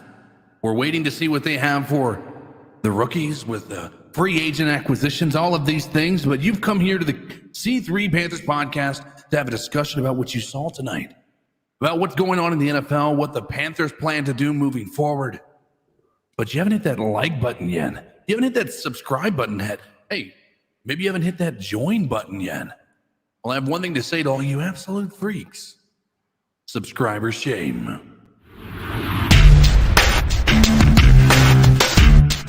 Oh, snap, dude. We got 112 people watching right now.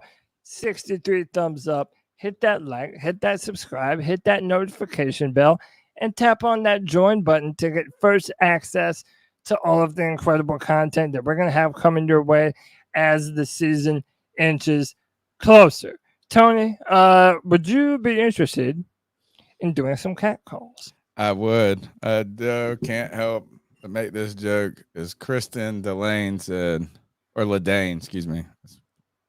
She said, I want a sub now. And my first thought was about probably someone who called in tonight. I was like, thank God Joey the Blind Panther ain't in here. Oh, hey, so he's a hound dog, man. Hey, he's a hound dog. Like, step on my face. Yep. All right, but hey, this is the portion of the pod where we let you have your voice be heard, man. Call into the cat calls line at 252-228-5098. Leave a message and let us know what's on your mind. So what are your thoughts on catcalling? Yeah, it's pretty You shouldn't do that to somebody. And how did that make you feel? Very uncomfortable. So how do you think catcalling makes the person feel? It feels good, like. Who's that cat sitting in the back corner with his face buried in his notebook? Who's that kid that can use one?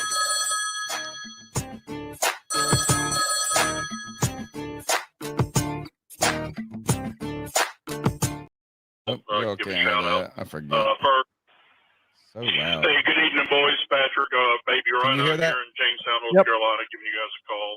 Give a shout out. What's up, Pat? First, want to commend Tony on what a wonderful little interview with Mike K. I thought you held your own there, brother. Thank you, man. Thank you. But yeah, good information out of that podcast episode. So I appreciate that. So other thing I kind of wanted to see y'all's insight on and then talk about. Listening to the NFL Blitz today, they were talking about division and teams that are overhyped and teams that are underhyped. So when they did the NFC South, they believe that the Saints are overhyped and they believed that the Panthers were underhyped. I wanted to see what you guys thought about that and if you're in agreement with it. Love it. I actually do agree, other than the fact that Atlanta could be an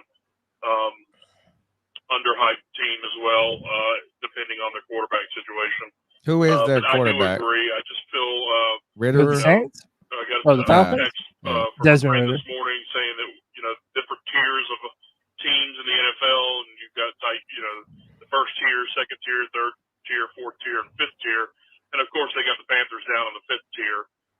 With It's fair the at fourth this tier point. being like Detroit Lions and the Saints and things like that. Yeah, we As I have to recall, talk we about beat those this. teams last year, so it's kind of unrealistic. But yeah, just wanted to get your guys' thoughts on that. But yes, thanks for everything you guys do. Keep doing what you do. You guys know the drill. Like and subscribe to these guys. They do it all the time. They put this content out even when we don't have news. So you guys keep pounding. Do what you do. Patrick, Baby Rhino, we appreciate you, man. That's a fantastic question. And you actually reminded me of something that I want to bring up later in Brought up regards two, right? to our receiving core. But yeah, he brought up 2 points. Us in the division, right? And then kind of tiers of the NFL. So there are 2 levels to this, right? The Panthers are always underrated. And that no one outside of the Carolinas is ever expecting shit from the Panthers. Should they though? Well, I mean, I believe if you're following the team and you see what our defense has been able to do in the past, you see the additions that we've made at quarterback, at receiver, and I want to have a discussion about that in a little bit. But yeah, I do think that we're underrated right now. However, I do think it benefits us to be slept on because no one is expecting anything at all from us. And we get to come out guns blazing with a chip on our shoulder, ready to be angry and pounding fools in the mouth. So I love it. I'm into it. I definitely do think that the Saints are overrated right now. I feel like they're just saying that because Derek Carr is their quarterback and he has the most experience out of any quarterback in the division. And granted, that's a point to a degree. But I feel like a lot of their he's defensive been very good to be like as he's not been, very. Come on, that's too much. the amount of it's one of He's those been things. okay. Is He's if been you are a decent. Derek Carr fan, say you are a Carr fan, you are gonna say a lot of things about kind of the temperament you just came about being a Panthers fan. Like nobody ever respects us, nobody ever does this.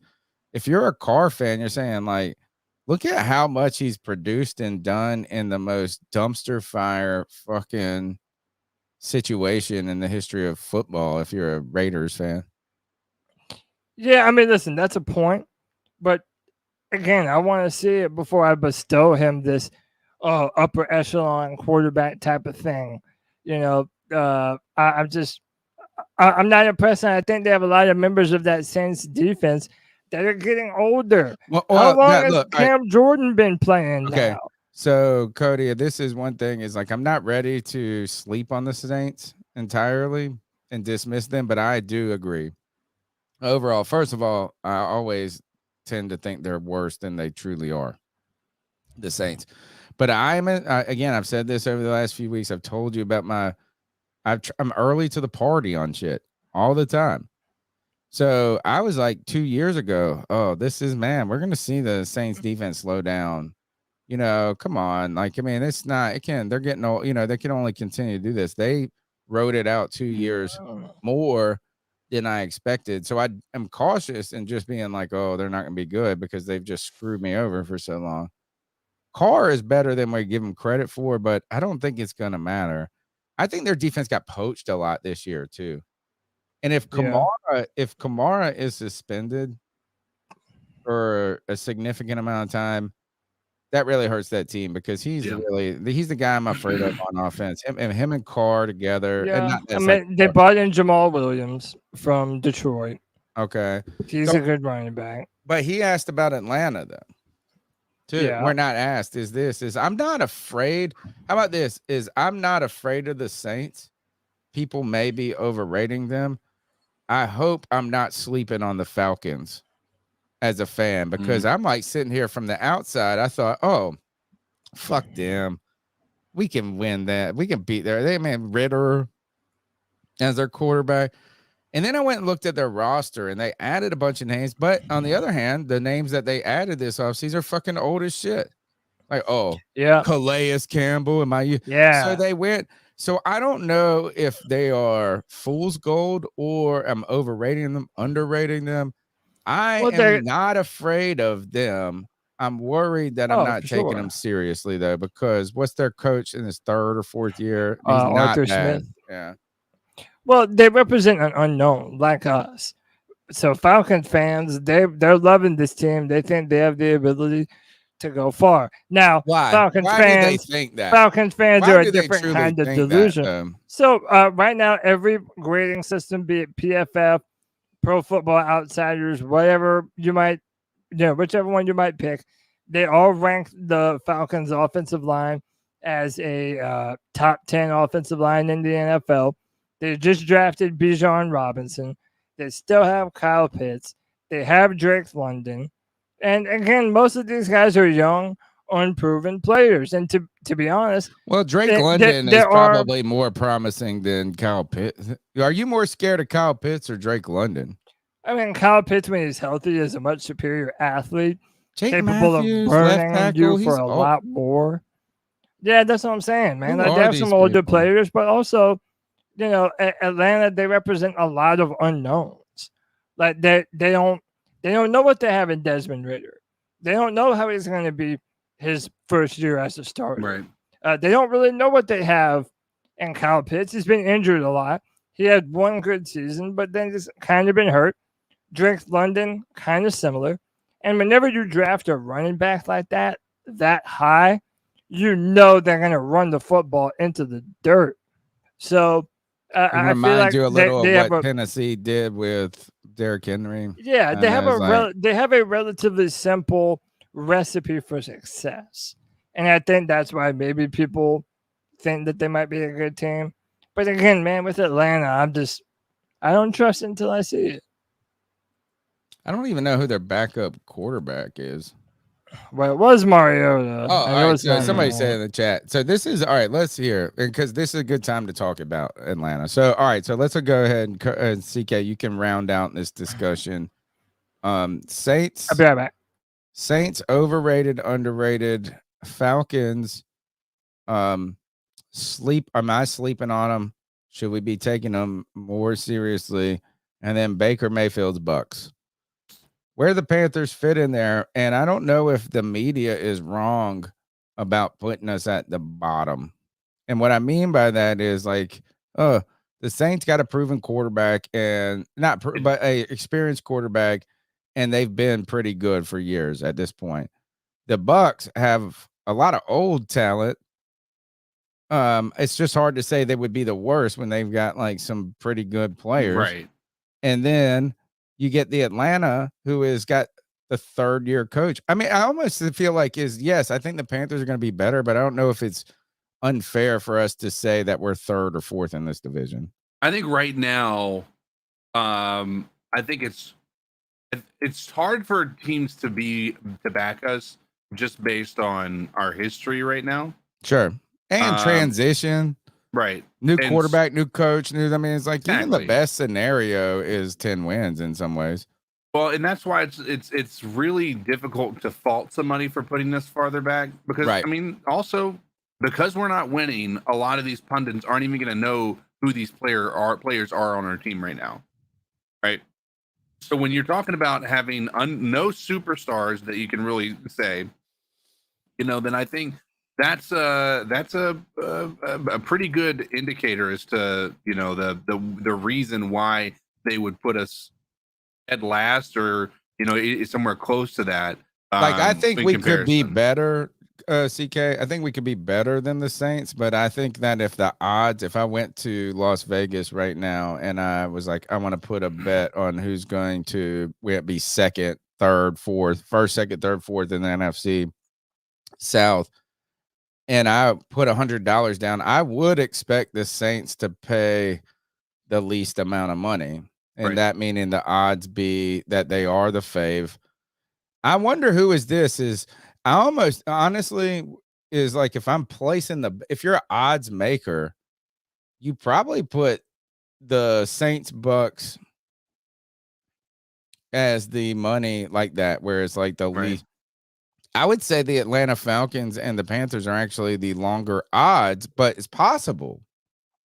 It's possible to do it. But if you're an odds maker, you're not talking about possible. You're talking about probables. So I don't think it's like if they put us at second, it would be ridiculous, wouldn't it? Right. Yeah. And I mean, I think that if they put us in second, then no, not really.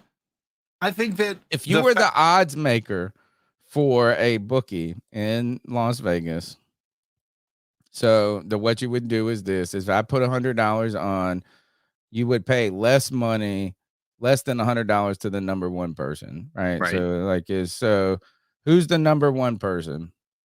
Odds as a bookmaker. Is it the Saints? Probably. It's almost Saints and then Bucks, pretty close in that. No, Bucks aren't close to me. The Bucks, I know they have a lot of different pieces, but when you look at their quarterback situation, it is absolutely god awful. We're gonna pull. Actually, look. Thank you, Sideshow Rob, for saying.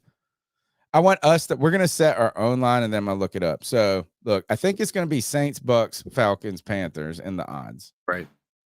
I think the safe money. I wouldn't bet on any of the leaders. They don't have a quarterback. Who doesn't? The Saints. The Bucks. No, that's true. But again, there is the Baker bump. The Baker bump. Yeah, neither do the Falcons. Dude, I feel like everyone is down. Odds to win.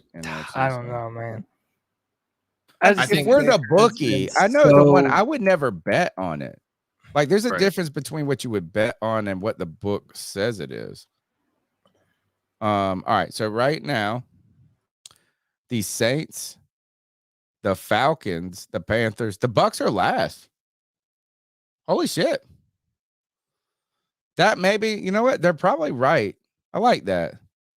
I think the Bucks are last. I think plus 135 for the Saints, plus 230 for the Falcons, plus 340 for the Panthers, plus 600 according to FanDuel. I mean, we can do Sears. I said Sears.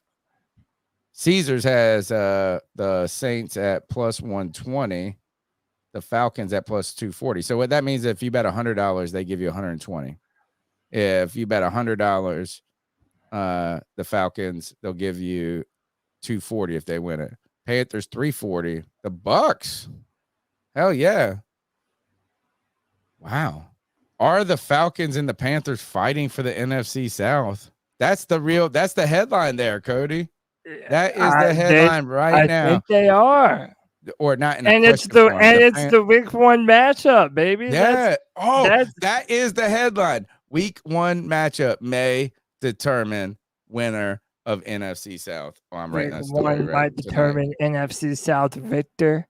Yeah, champ. Oh, yeah, I have to write South this down. Champ. I gotta write this down. Hey, by That's the way, a great headline, dude. Oh yeah. By the way, shout out to C3 Anthony. What up, Ant? He says, "What's up, boys? Panthers plus 380. That's easy money."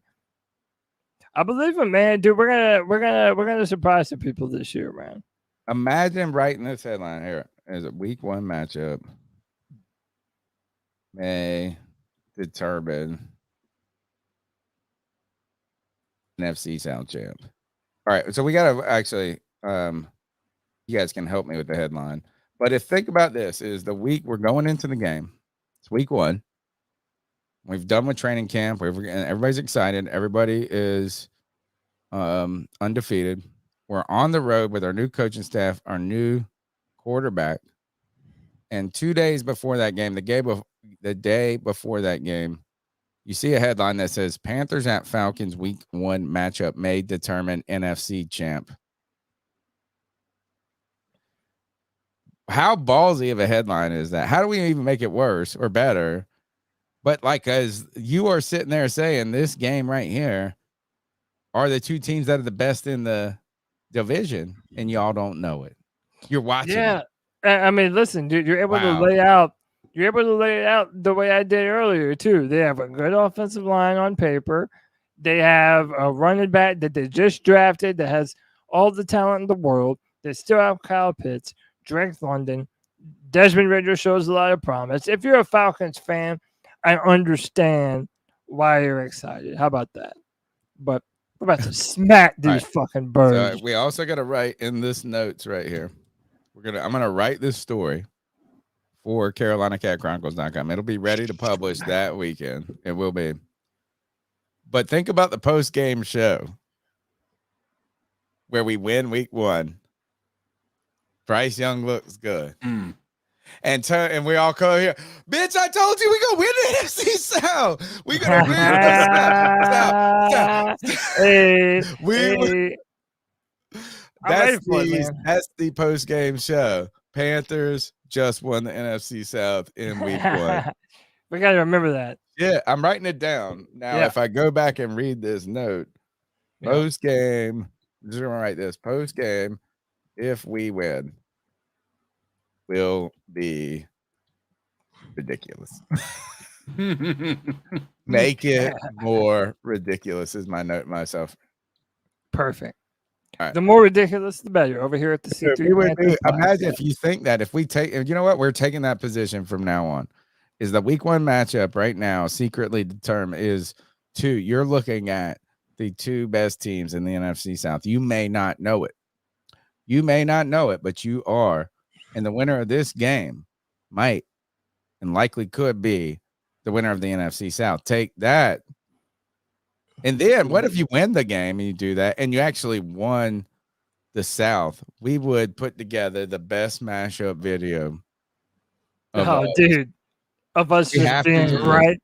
You mean of us just being all the way right before everyone else? You know what? Note is this. Here, note. My next note. When this happens, be the most ridiculous. The most. And you know what? That's not going to be hard for us to do. Oh, I know. Just look at us in the off season. How ridiculous it is now. When are we not ridiculous? That's like a year-round thing for us. Let's do another call. The number is 252-228-5098. What's up, C3? You know who the fuck it is. What up, JJ? And it's J Baby. I was calling in this week to let y'all in on a little bet between me and G Baby himself. Both of them related to Brian Burns. We got $50 that Brian Burns. There's so many people waiting on Bowberry biscuits or some shit still. That's a big bet. That's easy. And I got $50 that Brian Burns will have more sacks than Will Anderson Jr., the rookie for the Texans. Oh, I got Brian Burns in both bets. Obviously, G Baby don't because he a hater. I also wanted to mention the whole Brian Burns, why people are so upset about us wanting to extend him. I wanted to bring up Cameron Jordan. Like, if you go look at how productive he was over the years, like, for years, he was putting in work off the edge for New Orleans. He gave us hell for years. He gave other people hell for years. We all know Cameron Jordan was a great player and more underrated defensive edge over the past decade, if we're being honest. And I'm pretty sure he's worth every penny the Saints have spent on him because he's just a franchise edge. And that's what I'm just trying to get at. Like, Brian Burns is worth it because he's a franchise edge. And Cameron Jordan only hit 15 sacks in one season. But for the most part, he had plenty of seasons over double digits. I believe he has over 100 sacks for his career and is a great player, like, throughout his career. I think Brian Burns could easily be that for the Panthers, even if he isn't, in y'all's mind, a defensive player of the year caliber player. And then I also wanted to ice up Cody to end it off. Not really because of the wide receivers, but more so because on the Friday free-for-all, he said straight up he'd be fucking disappointed if we lost 8 games. And I just, hell yeah, honestly, me personally, we have thrown a lot at the kitchen sink. We've thrown the kitchen sink at the wall. I'll stand by this. I'll die on this. I just feel like there's a lot going into this year, and a lot could go wrong, a lot could go right. But I just think after all we've been through over the past 5 years, and for us, like a franchise that's never had back-to-back winning seasons, that's why we're going to win this year. We lost last year. And all be like, go with that. And if 8 losses was like a real disappointment. He's probably got a part 2, but By just the go ahead way, and address that. I stand on that. I'm going to be disappointed if we have 8 losses this year. I mean, and people make it sound like I'm crazy. I mean, hey, I am. I'm going to be disappointed. And I have no problem being the crazy one. I feel like this what team would right disappoint now, you? I mean, would you be disappointed with none? I don't feel like that's enough. The answer is no. I mean, you wouldn't be disappointed. You would be full. You'd be full. It's like going to the I would table. be whelmed. I would be whelmed. Not overwhelmed, not underwhelmed. I would be whelmed. I love that. My thing is, like, I'm sorry, but to me, 10 or 11 wins, that's my ballpark, man. And I think that is possible. That's overwhelmed, though, right? Yeah, but I mean, if you get 10 wins here, we're gonna be insufferable on this podcast. I wanted to ask y'all this. I've been fighting in the free-for-all with a bunch of different people about our receivers. I don't know who put this up, but somebody put best receiving groups, including tight ends and running backs. I think it's Pro Football Focus has us at like in the bottom. A lot of them do, but they have us at the very bottom in the hot garbage tier. And to me, that's bullshit. And I'll tell you why. Hear me out.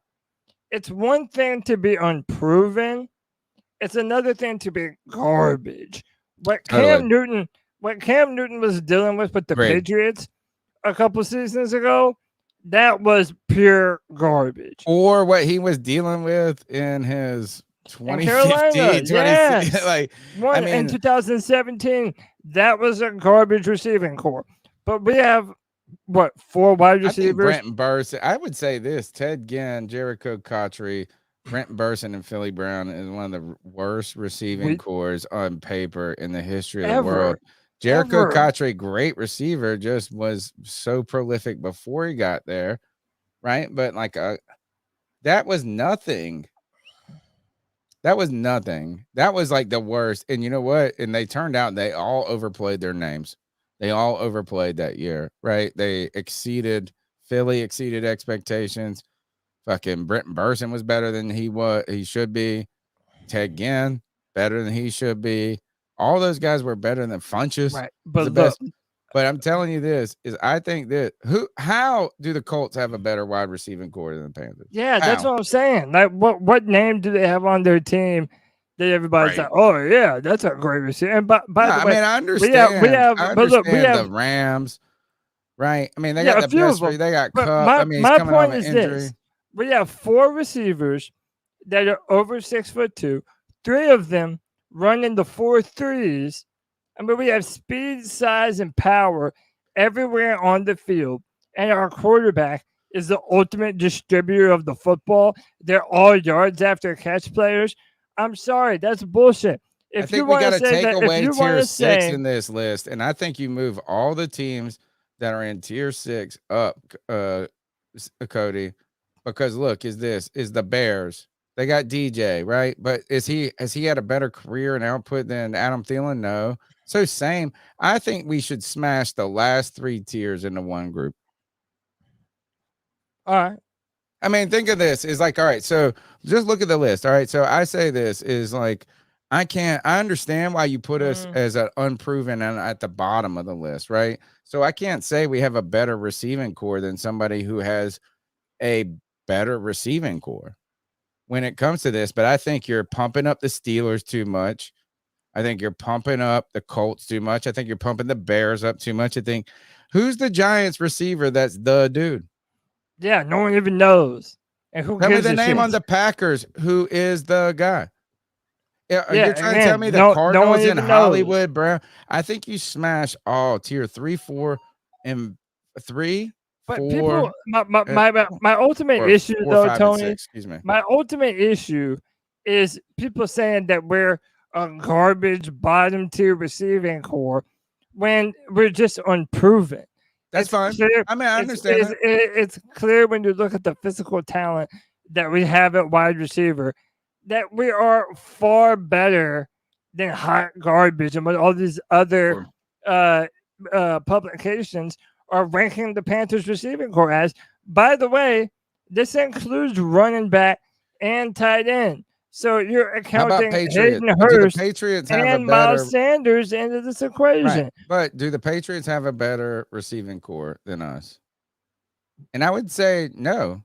It might be comparable. If they It might be sign DeAndre no, I would say no. Hopkins, then maybe. Oh, yeah, no, but right now, do the Cardinals, the Packers, the Colts, the Patriots, the Bears, the Titans, and the Texans have a better core than us? They might not be worse than us, but they sure as fuck ain't better. That's what I'm saying. Is like those are all the same. There might be some that are worse than us, to be honest. Who the hell is the Packers receiver? Who is tell me the guy. Who is it? Yeah, tell me the Cardinals. That's better than Thielen. Tell me How the about Cardinals that? Old receiver. ass Thielen. I put old ass Thielen against who's better in Green Bay. Who's better right now in the New England Patriots team than Adam Thielen? And I'm talking about that's the benchmark.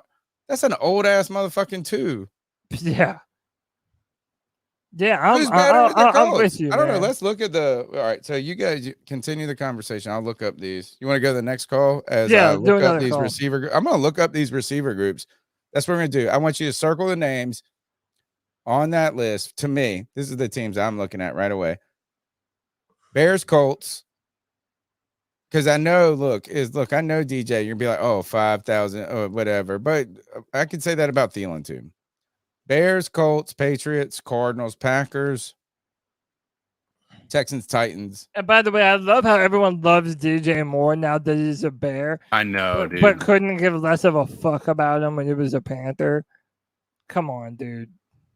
I mean, I'm that guy now. You know what? I think I like DJ. I want him on my team, but I'm not. I think people overrate him. But let's go. My fault, it cut off on me. I'm going to make this one quick.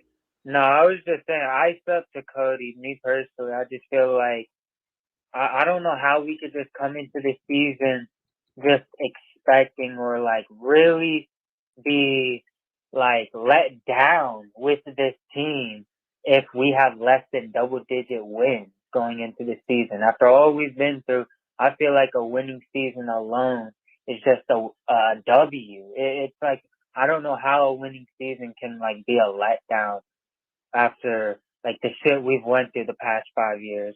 But let me know how y'all feel if y'all standards are just high like that. I don't know. I'd be fucking psyched as shit if we got a winning record. Just because it shows we're moving in the right direction. I hope we're the Jaguars of this year. They went 9-8. They got a playoff win. Obviously, we'd be extremely excited if we were like the Jaguars this year. Franchise quarterback, franchise head coach, playoff success, all things leading to great signs of the future. All right, C3, keep pounding. Bro. I mean, I hear what you're saying, but again, yeah, I want a winning season, but I feel like this team is better than that, JJ. It's just, I think whelmed is a good word, right? Yeah, I think if we win 7, 8, I would say 8 and 9 games, I'm whelmed. 10 and above, I'm overwhelmed. And 7 and below, I'm underwhelmed. That's how I think about this team. Look at this shit. The Colts. This is their receiver core. Josh Downs, Ashton Doolin, Ethan, and I'm just reading them in order on their website. Ethan Fernea, Johnny King, Isaiah McKenzie, Rashad Perryman, Alec Pierce, Michael Pittman Jr., Xavier Scott, Vincent Pittman Smith. is the only name on that list. Who are these people? Yeah, how are they better than the Panthers? How are they even comparable? Yeah, what makes them? I don't understand. I know that one. Look, I feel like the argument is over just with that group. Put them in the hot garbage.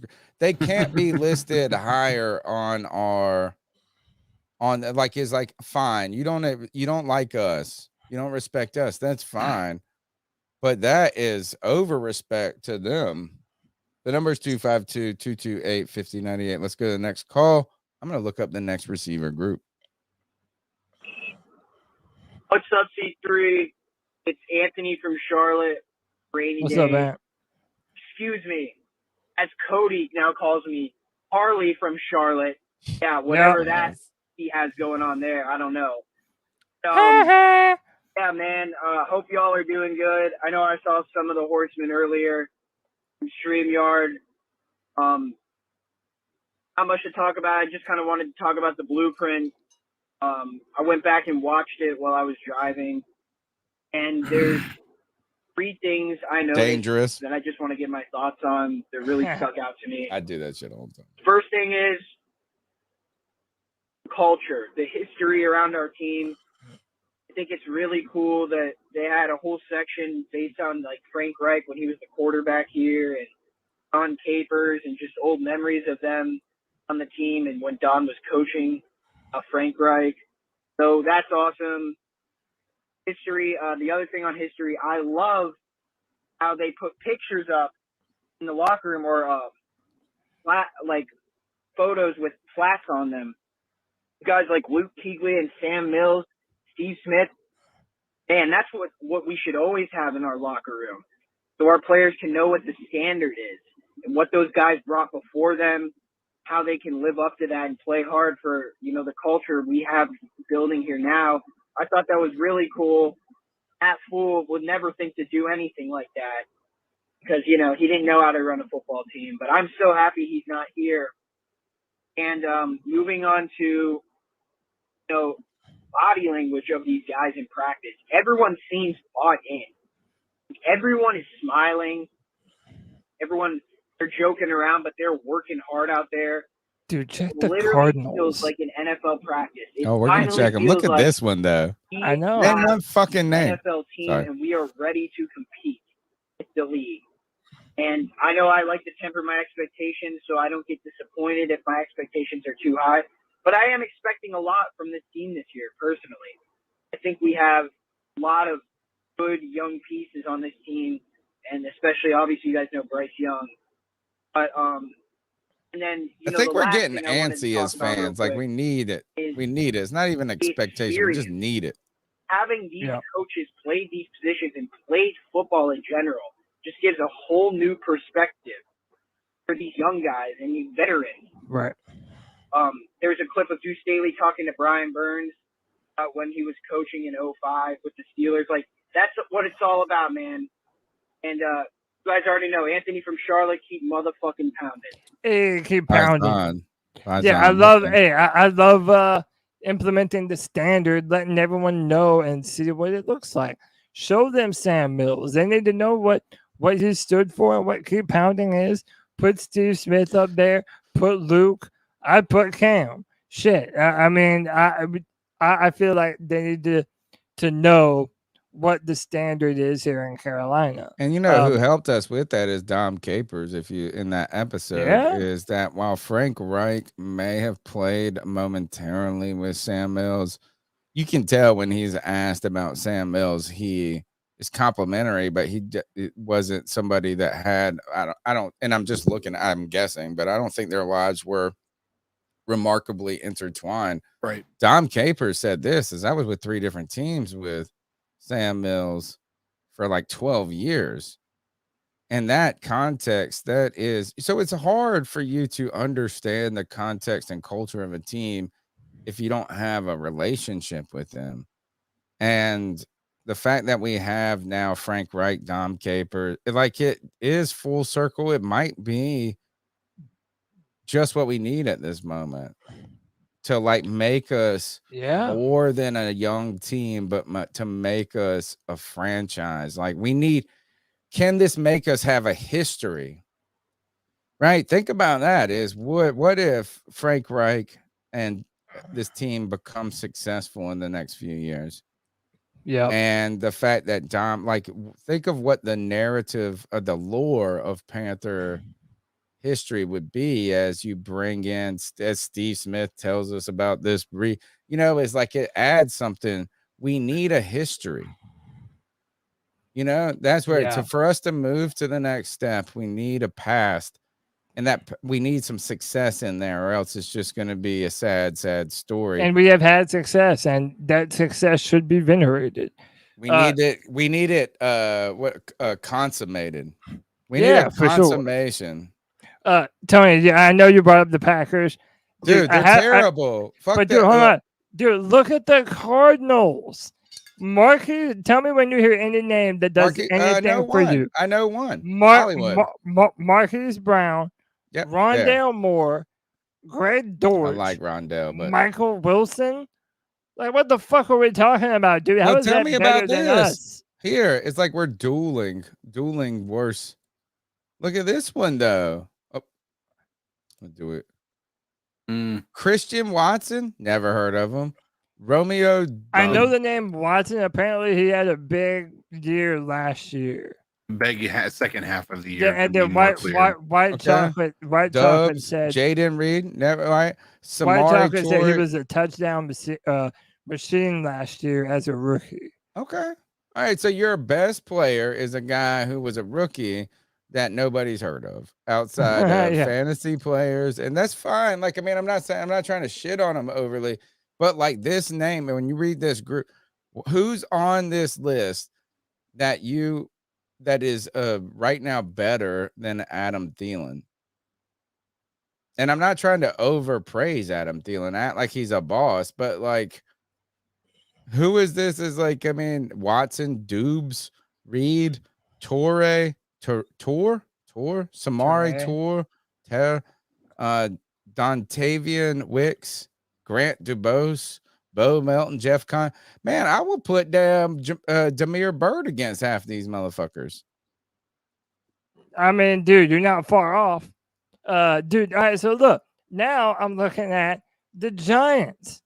The Giants have Paris Campbell, Darius Slayton, Isaiah Hodgins. They just drafted Jalen Hyatt. They still have Sterling Shepard. Yeah, that's what I'm saying. I don't care about any of them. And then people have the gall to say that we're hot garbage. I say smash all those groups into one. I understand if you're going to tell me a player has more upside than Thielen, that's why you're ready to rank them comparably. I don't think you can say more. He was a touchdown machine. Look, all right, actually, somebody looked that up. He said he was a touchdown machine. Son, go look this up. How many touchdowns? Did he actually have more touchdowns last year than Adam Thielen did? So what do you feel about the Pats? They have Devontae Parker, Kendrick Bourne, Told you, nobody. Juju Smith-Schuster, Tyquan Thornton. Like again, Nobody. none of those names. Yo, how about they have a Bill Murray? What the fuck? That's hilarious. None of this matters. That's what I'm not trying to get us more credit. I think you are, not you. Oh, for sure I am. The list makers Like, we are have giving more those talent. people more. No, the list makers are giving these people too much credit. Yeah. Like far too much credit. Right. I mean, I think These are I bad, think CK. It's bad because of a couple of reasons. Like, number one, at least we have proven wide receivers. I don't care whether you believe Shark. that they're Well, Thielen and Shark have done more in the NFL than all the names we just read. right. That's what I mean. And so, like, if you have them all listed as better than our wide receiver core, just those two being on our wide receiver core makes all of those other ones just not even coming in the ballpark. It should be absolutely a tier above. Now, am I saying we deserve to be in that top 2 category or top 3? Absolutely not. There's not, Terrace Marshall Jr. has the potential to take us there. I think Mingo has the potential to take us there. But right now, they haven't proven anything. You can't put them there. But damn, when you look at what we do have, they absolutely have proven more than anybody else that they've got on that list above us. It's comparable at the a lot worst. of the people. At the very worst scenario, it's comparable, right? The team you want to look at before we go to our next call? All right, so yeah, I do. All right, so we did so it's not, so we did Green Bay, we did Arizona, we did Indianapolis. Somebody said the Browns, but look, Amari Cooper is pretty good. Oh, is Amari Cooper right now today? And remember, that list was also including tight end and running back. Oh, okay. Was just offense then? Well, I mean, just offense minus the quarterback. How are they going to do that? Just receiving weapons. Oh, okay. People who can receive the ball. Amari Cooper, Donovan Peoples-Jones. They traded for Elijah Moore. No, hey, people don't want to hear this. I think the Browns are going to be a good team. People don't want them to because they hate Deshaun now. Everybody's been saying this for 40 years, dude. Yeah, but they didn't have Deshaun before. And people hate Deshaun because of all the allegations, and rightfully so. But the dude can ball out. If you give him time in that offense, I think they're going to be a good team this year. All right. Yeah. Any other teams? No, I think that's fair. Again, the point is I don't need more respect. I think it just needs to say this, that we're comparable. Sure. Right? It's like I don't need you to acknowledge that our shit's better. Right? But I clearly, out of those names right there, the fact is I knew DJ Shark's name before he came to Carolina. Right? And maybe he's not even, and certainly he hasn't done that much. Adam Thielen has done more than anybody on that fucking list. It's like if we're going on a date, you don't have to take me to a Ruth Chris, but don't take me to McDonald's. And McDonald's is definitely the Packers. It's definitely, there were teams there that had worse cores than us. Let's just put it that way. Yeah. Arizona. Dude, I promise you, Arizona has a worse receiving core than the Panthers. All right, let's go to the next call. Hey guys, 910 Panther fan here. What up? Just like to start off by saying, hey, Friday Free For All was great. Glad I got to meet Cody, and I look forward to meeting the rest of y'all guys on the next Friday Free For All. It ain't gonna be this week. I got a double, but so as far as Burns being the hero, I mean, Cody, you got to really be honest with yourself, man. He's been the hero. He's always been the hero. Like for the last 3 years, like when you talk about the Panthers, you were talking about, Brian Burns and, the names follow his, you know what I mean? Like that's one of the bigger names that we have. So I feel like probably should just accept the fact that he's already our hero, you know what I mean? And we got our Spider-Man, so like we got a Marvel hero already, but maybe DJ Johnson, you know, takes a little bit of that stress off of him and he can be a little bit better. I mean, you never know. All right, C3, love y'all. Can't wait to get on the show with y'all. Keep pounding. Great. Appreciate you, brother. Great time to promote the Friday free for all, Cody, as you've created a very unique experience. I want to I want to celebrate you for a second on this. Is you created something that I'm sure there's somewhere else on the internet that people have done things like this, but you had a vision and you not only executed, but in the process became like the leader of a cult. I'm the commander of the army, baby. I'm out here on the general, front bro. lines. You're a general. I'm out here on the front line. I'm the Joe Biden. Catch me when I'm awake. Dude, you know what it is, man? We have built such a dedicated fan base of I mean, look at all the people that we know from this chat room. I know. It's wild. People that we feel like we know personally. And I'm like, you know what? Let's give these people, these beautiful C3 Panther fans, let's give them more of an opportunity to let their voice be heard. We really don't play around over here at C3 when we say that we are the podcast that's for the fans by the fans. This is a fan-driven podcast. And we want fans of this pod to feel like their voice is heard. And the Friday free-for-all, every Friday at 7 p.m., is your opportunity to do so. Join via StreamYard. Come in, have fun.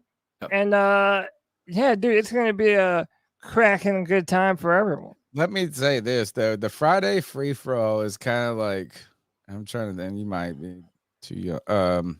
The Roadhouse of podcasts. I know Roadhouse. I feel like you go in there. Like you better be prepared to defend yourself. Remember the blind guy that sits behind the steel? Like, so he's in the band. He plays in the band, but he's behind a fence. And they're throwing yeah. Like, when you get on the Friday free-for-all, you got to be prepared to be the blind guy in the fence in Roadhouse, because that shit is awesome. It's like a mosh pit of fans. Hey man, you have to fight to get your word in edgewise sometimes. Awesome. But it's really cool because so many people love it, dude. And not that that's surprising, but there is like a wild cult following to Friday free-for-all.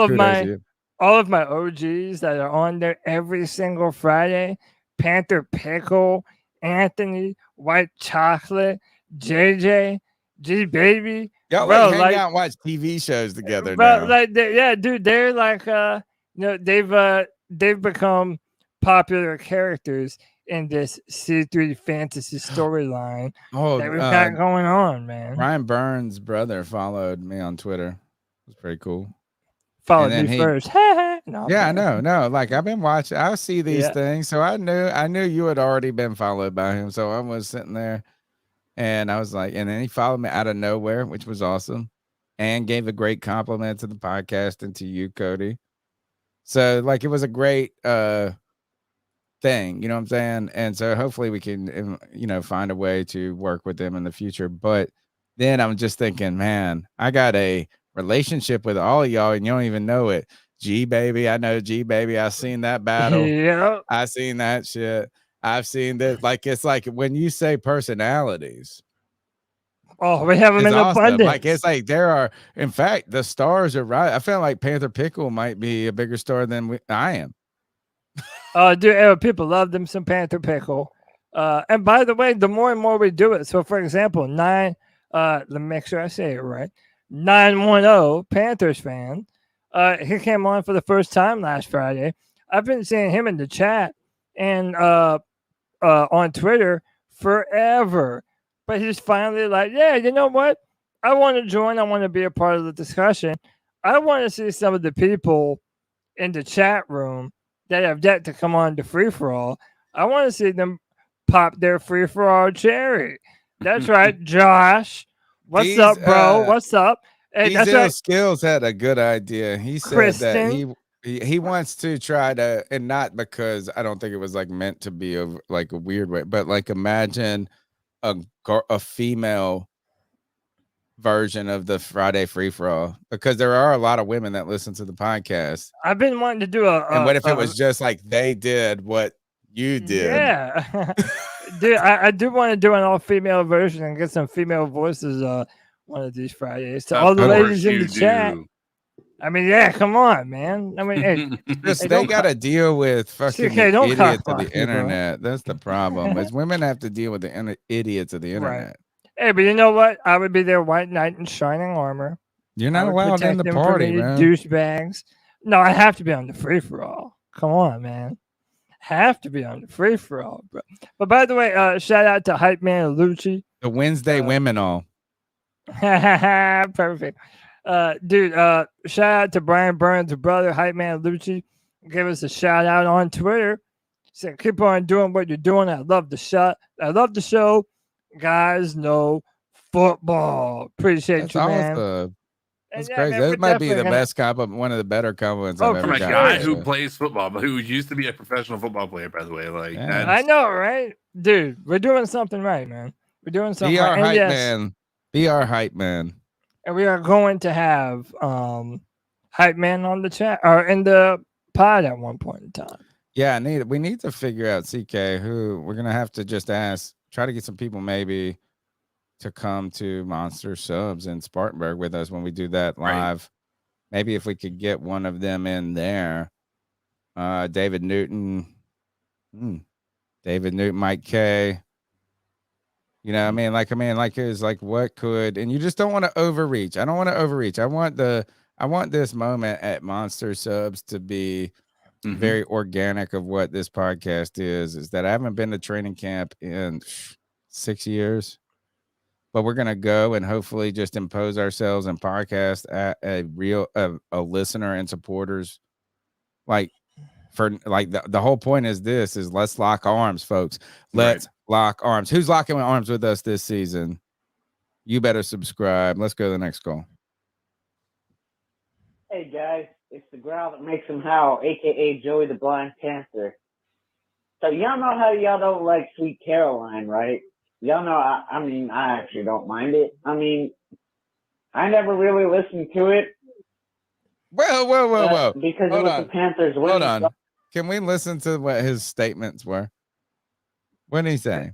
He said, I don't like Sweet Caroline.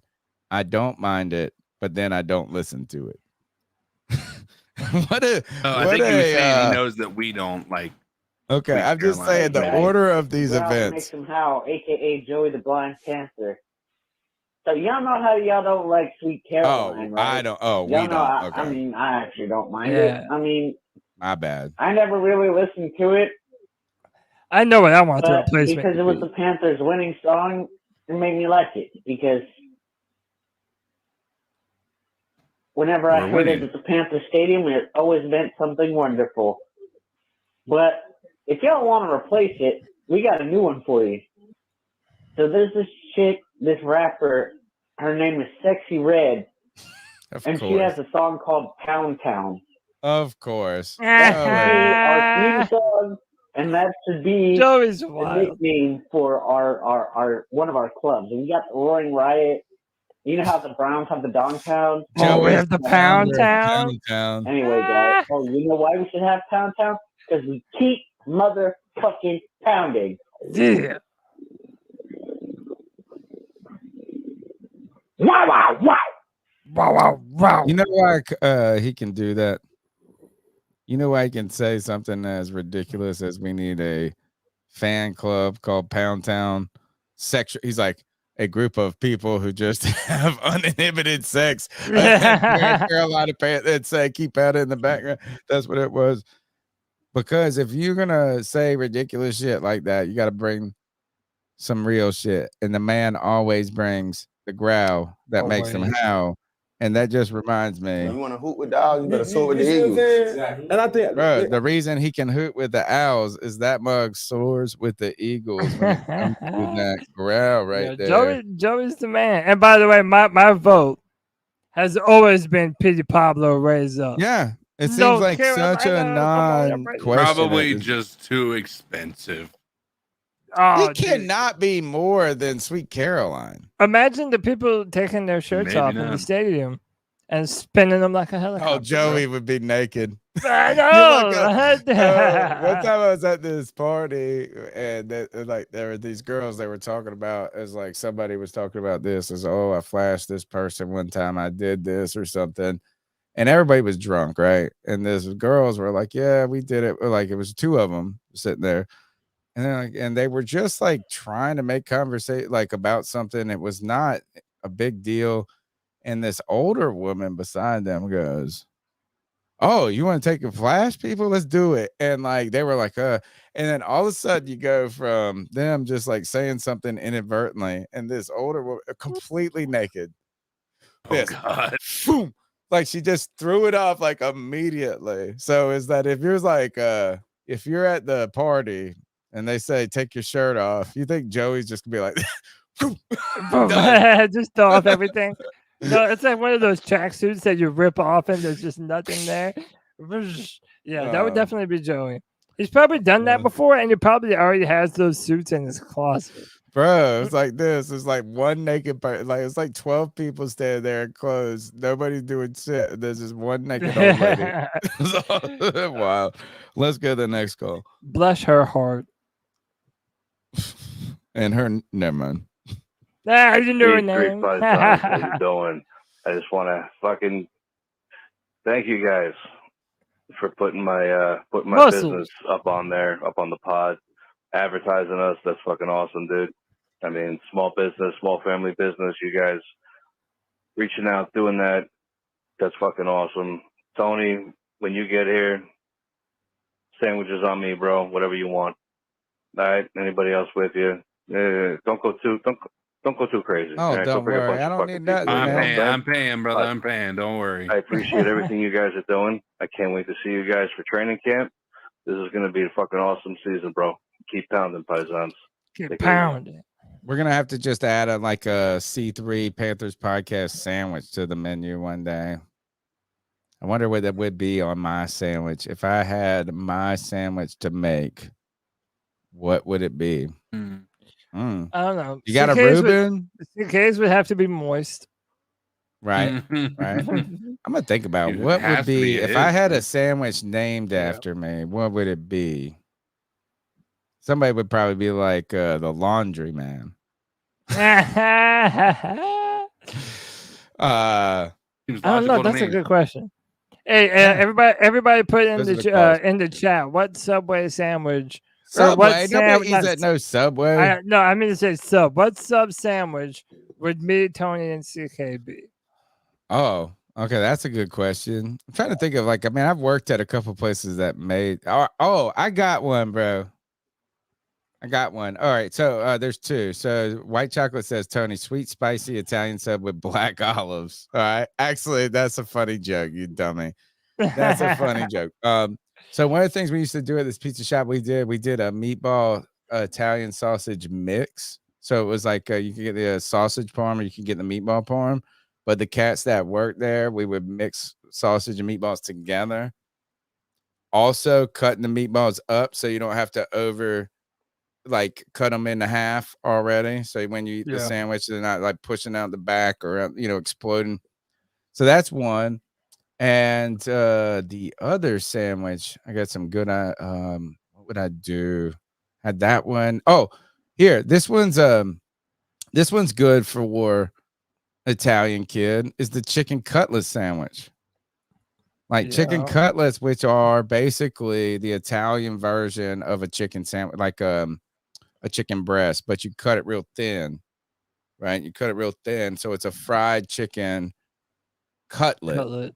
Yeah, I mean, it's so my grandma, when I went to my grandma's house, what she makes not makes the best, but it's just the fucking solid chicken cutlets, always good. Potato croquettes, which are these day old mashed potatoes croquettes. Yeah, They're good as hell. The chicken cutlet sandwich, which I think is cooler than a chicken chicken parm. Right, a chicken parm has the big pieces or it's already pre-cut. I would do a chicken parm, but with a cutlet. That sounds dope. Does a po' boy count as a sub? Yeah, would that be where you get shrimp on yours? Fried No, shrimp? I think I'd be a fried catfish po' boy. Oh, love it. That's a good sandwich there with the right. Yeah, love that. Muscle says CK, you're the. what would be your sandwich, CK? He Um, said Cody Coca. Oh, Cody Coca. Oh, Pop out here shooting. I like that, Pop. So look, listen to this. As Kev said this is Tony, you got to put some nice gabagool on it. Yes, that's what what they said, gabagool. And cold cuts are a staple in my lifetime. It's like it was like a thing. Cold cuts.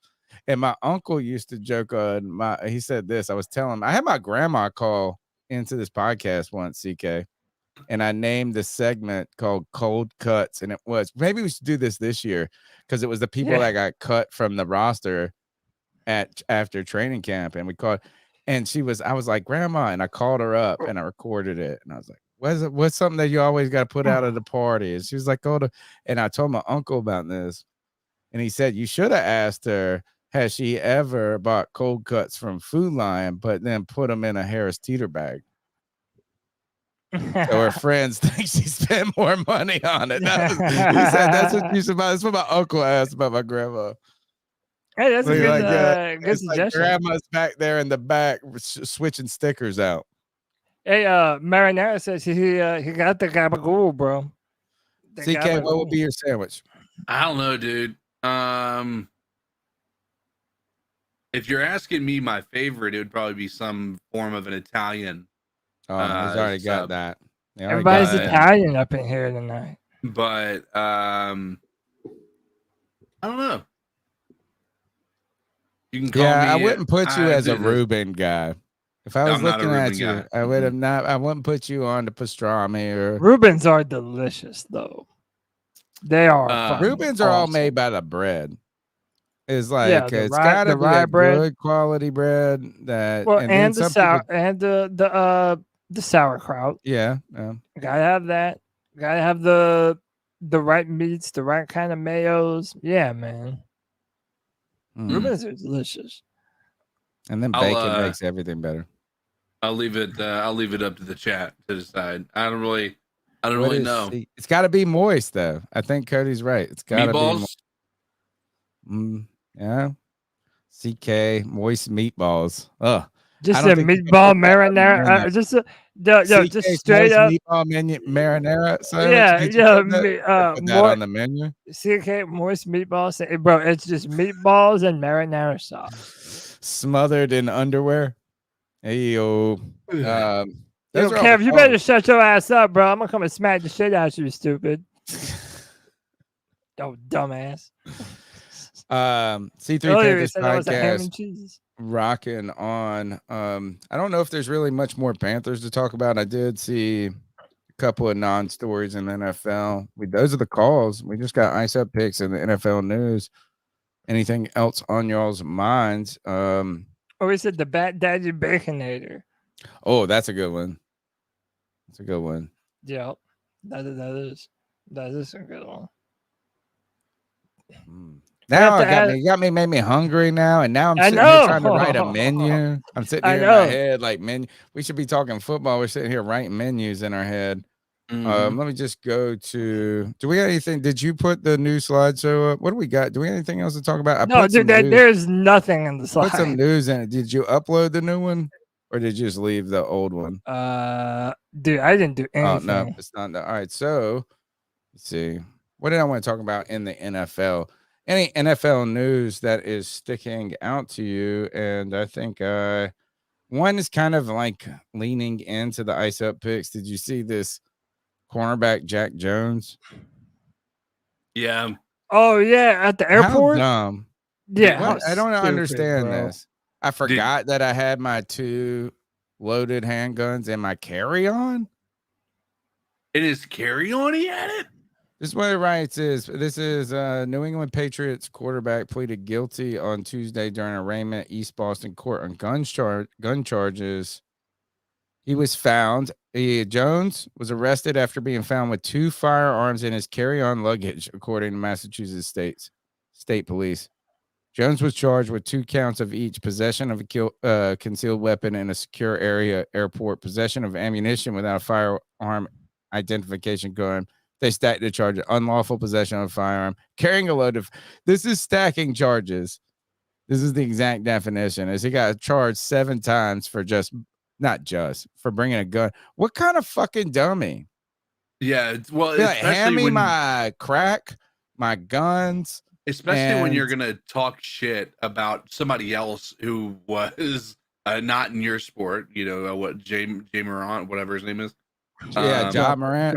Ja Morant. Yeah, like this guy. I didn't even know he was talking shit. Dude, he was basically on Twitter giving him a stern talking to, like hey bro, you're supposed to be earning, you gotta do the right thing. You can't be doing this stupid stuff. You gotta be bringing the bread home, like just doing that, like, mentorish type of virtue signal. Yeah. Virtue signal. Yeah. Look, here it is. I got it for you.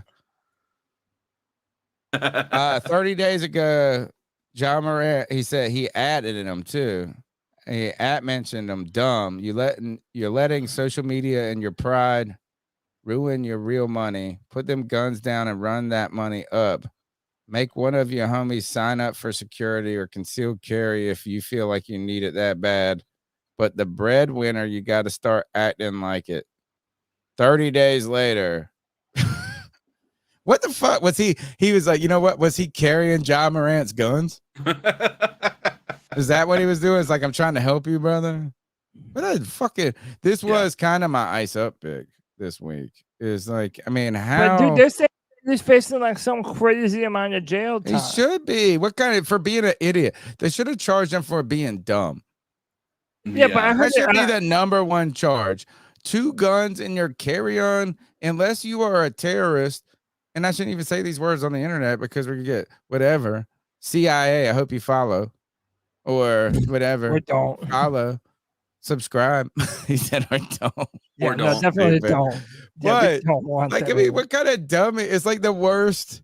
It's like, I'm trying to think of, like, what would be a more ridiculous thing to do? Like, less so unaware of your situation. I mean, it's like, I don't even know somebody, like, if they don't speak English and you're like, oh, they can't be, I'm sure they can be like, oh, I didn't know the rules. I can't speak the language, but the rule is clear. You don't bring the goddamn gun on the plane. Like, a 4-year-old knows that, a mentally ill person knows this is the number one crime he committed was being a big goddamn idiot. And it's also like, why did you need it on a plane? Dumb. Or why do you think you're going to get away with it? Well, Yeah, why did you need this anywhere? I think that if there's let's say he is legitimately saying it was an accident, maybe he packed it in that instead of his luggage is supposed to be checked and whatnot. Like, right? Let's just say for instance that's something that he did, right? Like, still charge him. Like, I understand why he would need to move that, right? Like, he's going from one place to another. Potentially if he's like moving for the weekend or moving for the summer or what have you, or he's going to be out of town for an extended period of time. I kind of understand why he would have them with him now on his carry-on. I don't understand that at all at CK. How do you understand that? So you're saying that you can travel with your weapons, moving forever across the country? No, like, there's if you're gotta going, be a better way to get your weapons somewhere. Not if you're going to be going somewhere for a month. Like, there's no sense in like going through a shipping process when you are legally allowed to take them. You just can't have them as carry-on like a dumbass. They picked the wrong bag. That's what I mean. Potentially that could have been what it is, but I mean, it doesn't. It doesn't mean that he's going to get out of it. That's what I'm saying. The number one charge is dumbness. Right. But I mean, there is that part of it. Now, the other part of it is going to be dumb. Is like, if he were to be, this is how dumb this is if he had guns and he was legally traveling with those guns, not even in his carry-on, but in his checked luggage, and they were aware that they were there. And he went to New York, like, just for a layover. Oh, you're not allowed to carry at all, right? Dude, he would have been arrested for and have a federal charges against him. Like even if just they're by, like wrapped up in a package or something, like a you cannot unopened, have like guns. bottle of liquor or something. You can't have guns in New York. None. Nope. Like you can't even own them in your home. No, I mean there might be people who have some exemptions on that, but yeah, Really? Can't own them at all. And by the way, like Pop said, all he had to do was check his guns in beforehand. Yeah, exactly. Yeah, so it makes it even double. All he had to do was not be dumb. Yeah. Putting the fucking guns in the carry-on. Like, it's like this, is that first, I'm not a gun person, but if I was carrying contraband on an airplane or something that could be misconstrued as contraband, I would be like, all right, gun bag, contraband bag, carry on, gun bag, contraband, carry on. This mug just so dumb. He just didn't even know it was wrong. Yeah, I mean, and like I said, check them beforehand. I mean, hey, I'm a Second Amendment guy. I believe in a person's ability to be able to own a firearm to protect their family. But, so I'm not going to be a hypocrite and say that you shouldn't have it. But if you're going to be a gun owner, you have to be responsible. And that's the biggest thing that our society lacks is responsibility when it comes to gun ownership. So, yeah, man. And again, now he's on I think Twitter. you have to be more responsible. Shit about John Moran. He's a hypocrite. I think you need to be more responsible than this if you're the owner of a cell phone or something that's not a dangerous weapon. Like, this is just so dumb. It makes me question your mental capability. Like, I don't think is like if this guy got charged with a capital crime where he could be executed, like you could go to this moment and prove that he was mentally insane. I think this would be my number one evidence, Your Honor. My client knows not what the fuck he does. He was so dumb. He brought 2 loaded weapons in his carry-on a plane. Of course, he's crazy and insane. Yeah. So the other part to this is I think that there is a piece to being a celebrity that is at play here. I think that there is a, like, you may seem like common sense to us, but I think a lot of people who live in a world like that, like athletes, celebrities, influencers, feel like they live in a different world with different rules, right? So I think there is a part of it, like almost like I'm not going to get caught. Like if this was intentional, like he was carrying them on there for, I'm nobody's going to be messing with me. I'm a professional athlete. They have no reason to want to check my stuff or what happened. They check everybody's stuff at the airport. You ain't never been to the airport, homie. That's what I ask them. It don't matter if you're rich or poor. They check everybody. I'm just saying from the perspective of not checking him if they're in his checked luggage or something like that, right? Like he may this, again, if he's never had to check him before, maybe that's he put him in his carry-on though right now, unless this report's wrong. No, I mean, even if he did, that's still dumb. Yeah, I mean, if it's it was an accident, almost been every time I go on one of these big, like the train, like even whatever, I'm always there saying, "Can I bring the water or not?" And they're like, "There's 17 signs that say you can't bring the water." You know what I'm saying? Like, but I'm always never trying to sneak the water on. Like, I mean, it's like if I'm worried about bringing, man, people are out there getting their damn toenail clippers taken away from them before they go on the airplane. This mo's like, oh, I'm sorry, I didn't know. Guns, multiple guns, my bad. You're not even allowed to have like bottles of shampoo and shit. Yeah, it's stupid. By the way, you know what? They made him dump his whole bag out. Sorry, sir, you can't bring these guns, nor this bottle of tequila, nor this bottle. Yeah. Kevin is making me aware that Tyreek Hill is under investigation for striking a person at a marina. And apparently the employee has declined to press charges. Yo, he's a real one, bro. If a rich NFL football player or he's punches not you in your face, that's a meal ticket. Striking is a loose. I mean, because Devontae Adams getting big time sued for what he did to that one dude. Yeah. Right. Can I tell you this? I think you guys are being way too generous to humanity. The dude has probably gotten paid already. Yeah. I don't think he's just taking one for the team by any means. He's probably already gotten his entire or it was team nothing. Reached out to him and said, "Hey, if you don't press charges, we'll pay you this much." Did I tell you guys about Paul Pierce? No. Mm-mm. You guys haven't seen this? See, this is why This is going to be awesome. This is old news. This is 2 weeks old. Tell me, and it might ring a bell, but Paul Pierce goes on Kevin Garnett's. So Kevin Garnett does, you know how the watch-alongs are a thing now. Mm-hmm. All right. We started them with the draft, by the way. The watch-alongs are a thing now, and they've become even professional. So like Peyton Manning's doing them. Stephen A. Smith is doing watch-alongs now.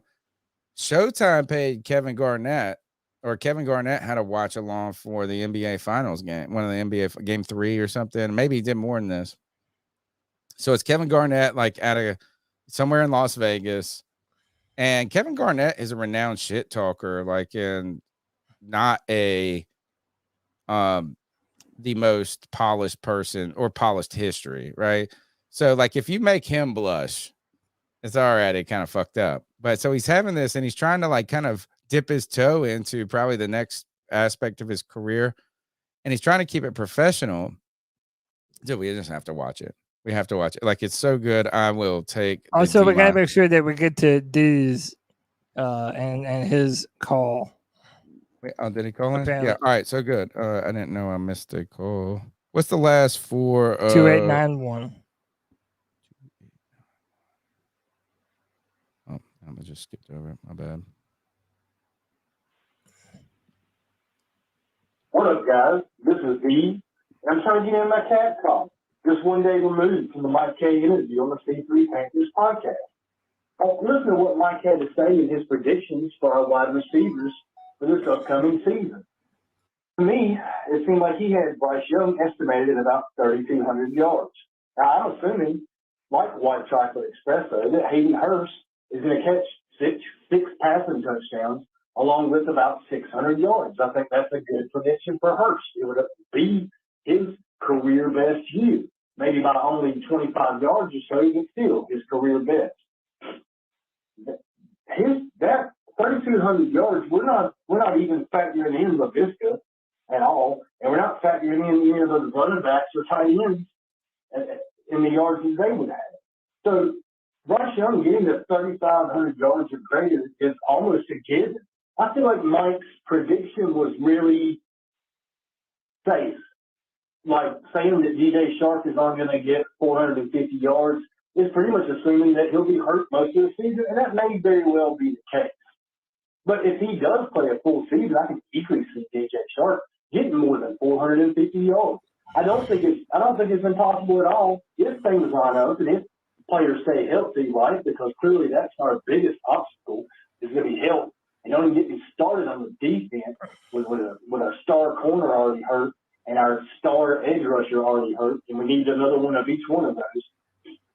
But it's not hard to see where Bryce Young can easily get to 3,500, 3,700, and maybe even the 4,000 mark. And sure, I understand that Bryce Young this year for 4K, that's a fan perspective, and that's where I'm coming from, and I just want to see the guy accomplish it. Just because that's great for us Panther fans. How long has it been since we've been able to throw the football like that? And we've absolutely never had an offensive coach. I think there's a lot of reasons to be excited. I'm saying, Cyrus. We can point out all the things that Mike did, or Mike said, as to why it should be or could be mediocre. And I don't disagree with it, but as a fan, I'm going to have to say that we can overcome that mediocrity this year with coaching. And then the sky's the limit next year. And even Mike believes that, and he's certainly not a fan. But anyway, I really enjoyed everything the man had to say. I think he's very intelligent. I think it was a great interview, and I appreciate you guys letting me on the show. Keep pounding, C3. Keep pounding. So listen, I also want to put this out there. A lot of these beat reporters, they're not fans of the team. Right. Now, that's not saying that they hate the Panthers, but for example, like Bill Voth, right? He was one of the biggest names associated with Browns Panthers fan, right? media content. Yeah, he was a Browns fan. Right. So again, I feel like some of these media people, they have, again, what some might call more reasonable expectations, whereas fans are excited. It doesn't mean that they're right either. Sure. I just feel like they have kind of a they look at it from a very realistic point of view. Well, this guy isn't good for around these numbers, and that's what he'll do here. Right. But I believe everybody that signed here signed with the Panthers under the auspice that they're going to be able to really show the full dearth of their talent here. From DJ Chark to Jonathan Mingo to Terrace Marshall Jr., like they're going to be able to do something. Yeah. And yeah, man. I'm willing to get demonetized to watch this with you guys. So if you are watching this show and you find this funny and it's worth it, send $1 to the show somehow. Just $1. Because basically it'll be like $4 or $5 is what we're losing by demonetizing ads. And I would say this, I'm going to send myself $4 or $5. This is going to make your life better. So this is Kevin Garnett's watch along to, I think it's game 3 of the NBA Finals. In game 3, they would have been tied up 1-1, I think, at this point. Denver and Miami. Let me know. Can you hear the audio? Cheese up. I need some more work. Yeah. Yeah. Need some more work. You want me to call some more work? No. So, by the way, just to let you know what happened is like going on is Paul Pierce shows up and he's drunk. And He's on the right? No, Kevin Garnett's the tall. He's on the left. All right. Paul Pierce has got the glasses on. Yep. And Paul Pierce, he's at videos in the background, people doing cocaine with strippers and stuff. He's posted selfies. He works for ESPN and stuff. So he knows how to have fun. This live stream, dude. He's on the live stream for the whole game. And just watch Kevin Garnett. Kevin Garnett tells him like 42 times they're live. Like, bro, we're live. You have to know this. I don't want to see it. I just want Miami to win. Man, we're working. No, this ain't P after dark. It's like watching the game at the crib or something. You know what I'm saying? Throw a wall in here. Watch. What's up? Watch. Wings and drink. Who like one of your fouls? They got to get the goddamn flopping out the league. He's trying to holler at Shorty. No, wait. I got a wing in my tooth. Wait till you find out who the shorty is. I got a wing in my tooth. Hey, how you doing? Camille, nice to meet you. They got a website that you can hire girlfriends for the day. Stop, man. And so I got a girlfriend. He hired her for the day. I went on the website and I hired a Look, girlfriend. Look, Collins. There go Collins. Oh, look at D Wade at the game. Bro, he is turned up. This is a live stream. We're live. You were screaming. Whatever you're saying, they can hear you. Nah, Vincent ain't in the game. Vincent right there. P, number 2, taking the ball. Where? Got the ball, P. No, I'm talking about the other dude. Let me get a margarita, my boy. This shit gets so much worse, dude. His nickname is Jeff Flurry. Stop. Can I get a margarita? Security, sir? What's your name tag, sir? Sir? But what is he doing? Right, you got to remember we live stream. Out there about here enjoying this on Showtime basketball. Look, Kevin Garnett's trying to keep it together. He's like, we got to show and Paul Pierce trying to get finals. Where are we at, though? What's this called? Man, dog, we're in the KG Sport. He's Jeff Flurry. Again, we're live streaming. That was a PP ball. I'm changing my glass. What? If you called today. I think that's all it is. We're doing. Let me post you up, you little motherfucker. Live stream. We in here, man. Y'all know what it is. Live stream. Watch. What I got on me? Troop in the building. Jeff Flurry.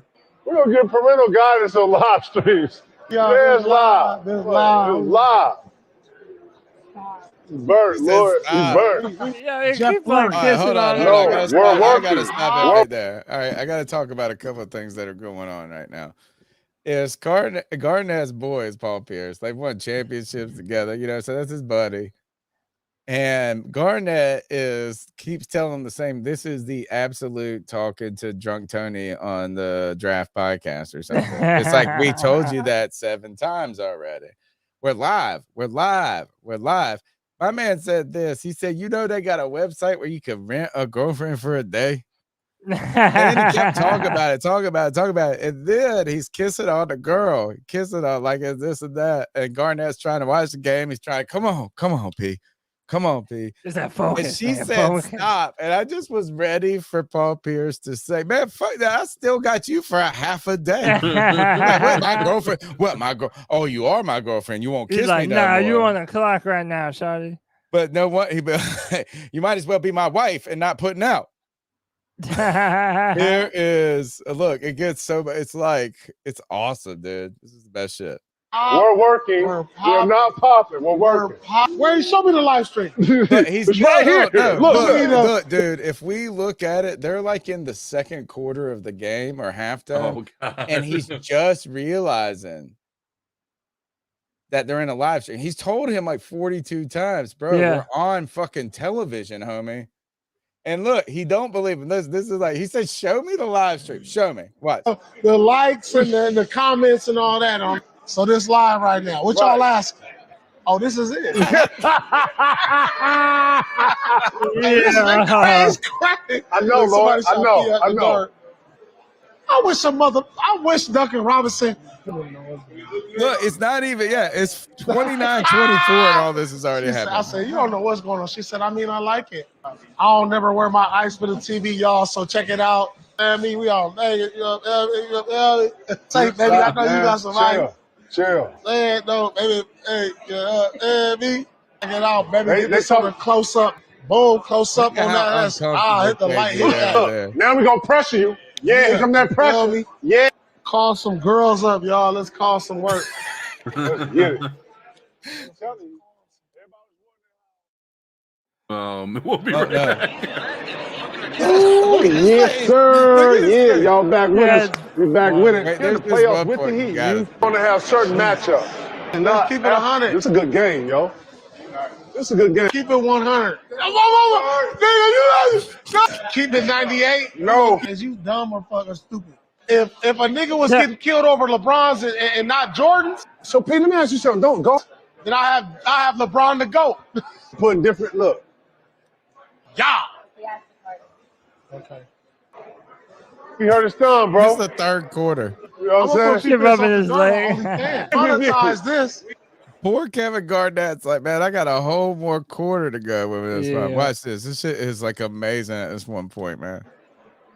Man, damn. Hey, look. Can I light this? They don't allow smoke? Margarita? Oh, man. Is he smoking in here? He don't know either. He said, I don't know. He said, I don't know. I can do it. They say we trying to sign truth. He said, I don't know, Lord. Give me a lighter. Give me a lighter. Watch this shit. Yeah, mother. Yeah, nigga. Who you think you talking to? Hey, my boy, don't make me smack you. Look, so he said ask somebody for a lighter. He got someone threw him a lighter. Somebody fucking threw it at his face. But then he got mad at a guy that didn't throw it. Watch. Look at where the shit comes from. Who you think you talking to? Hey, my boy, don't make me smack you. Relax, man. Relax, man. Relax. I'm saying, though, who throw it at me? It came from him. Relax. Watch the game, Lord. Get on the game. Can we talk to about a margarita, please? You're good. You're good. I didn't know who it came from. 76-63. It felt like it came from his Nah, the heat is control. my boy. Hey, I can't even say this on it. the air. Oh, bro, look.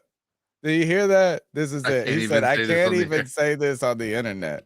You good? I didn't know who it came from. 76-63. It felt like it came from his Nah, the heat is control. my boy. Hey, I can't even say this on the air. All the shit in the face, Lord, like what you gonna do? I'm sorry. Oh my God. He's talking about what they did last night. Wait till Hey, he starts talking about Kevin Garnett's like, nah, it's with my wife. Oh, go ahead. Motherfuckers think I'm like some bitch. Motherfucker, like I'm gonna give up. Keep talking about the fourth quarters and all this. So P After Dark, we're doing this on another platform because y'all don't want this content. Oh, no, We're gonna have beautiful girls like this right here. Can I get another margarita? Margarita? Yeah, my man just wants some margarita, bro. My man. Wait till he says when they Hello, start talking True? about what they did last night. It's shit is his face.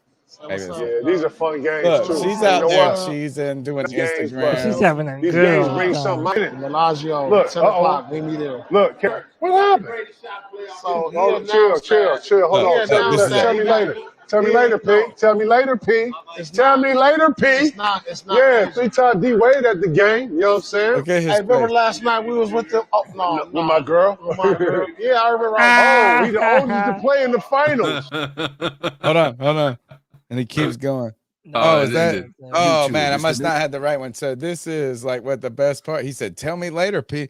Tell me later, P. And there is, his face, poor Paul Pierce, had a secret.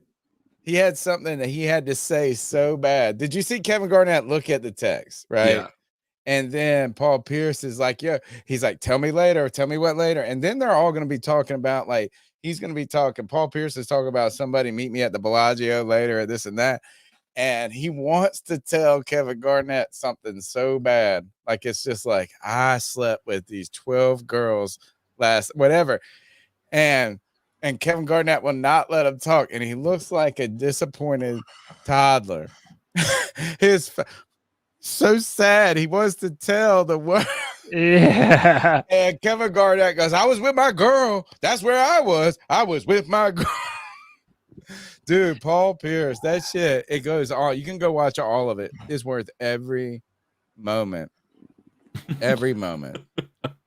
Dude, shout out to Kevin Garnett for trying to keep it cool and be like, "Hey, bro, we on live right now. Maybe you should." Dude, he's told like 50 times that they're live.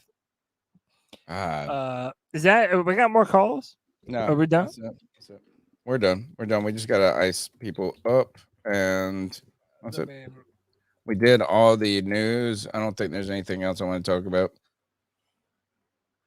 Hey, man, shout out to the 62 people still watching 3 hours deep Hanging into this out. thing, man. We appreciate y'all. That's why we do this. And, hey, shout out to all the people that are listening to this on audio. Make sure it goes up, Tony. People have been getting mad at you. For what? When it doesn't go up on audio pod in time. Oh, I know. Yeah. But, yeah, to everybody listening in their truck, whatever you're doing, we appreciate you for choosing the C3 Panthers Podcast. Snap. Wait, I think I found it. Hold on. Let me see if this is it. Nah, never mind. But he just looks like such a sad puppy. Anyway, all right. So let's look. What do we got going on this week? We're going to be, again, shout out to Monster Subs. We're going to be there in a month and a week.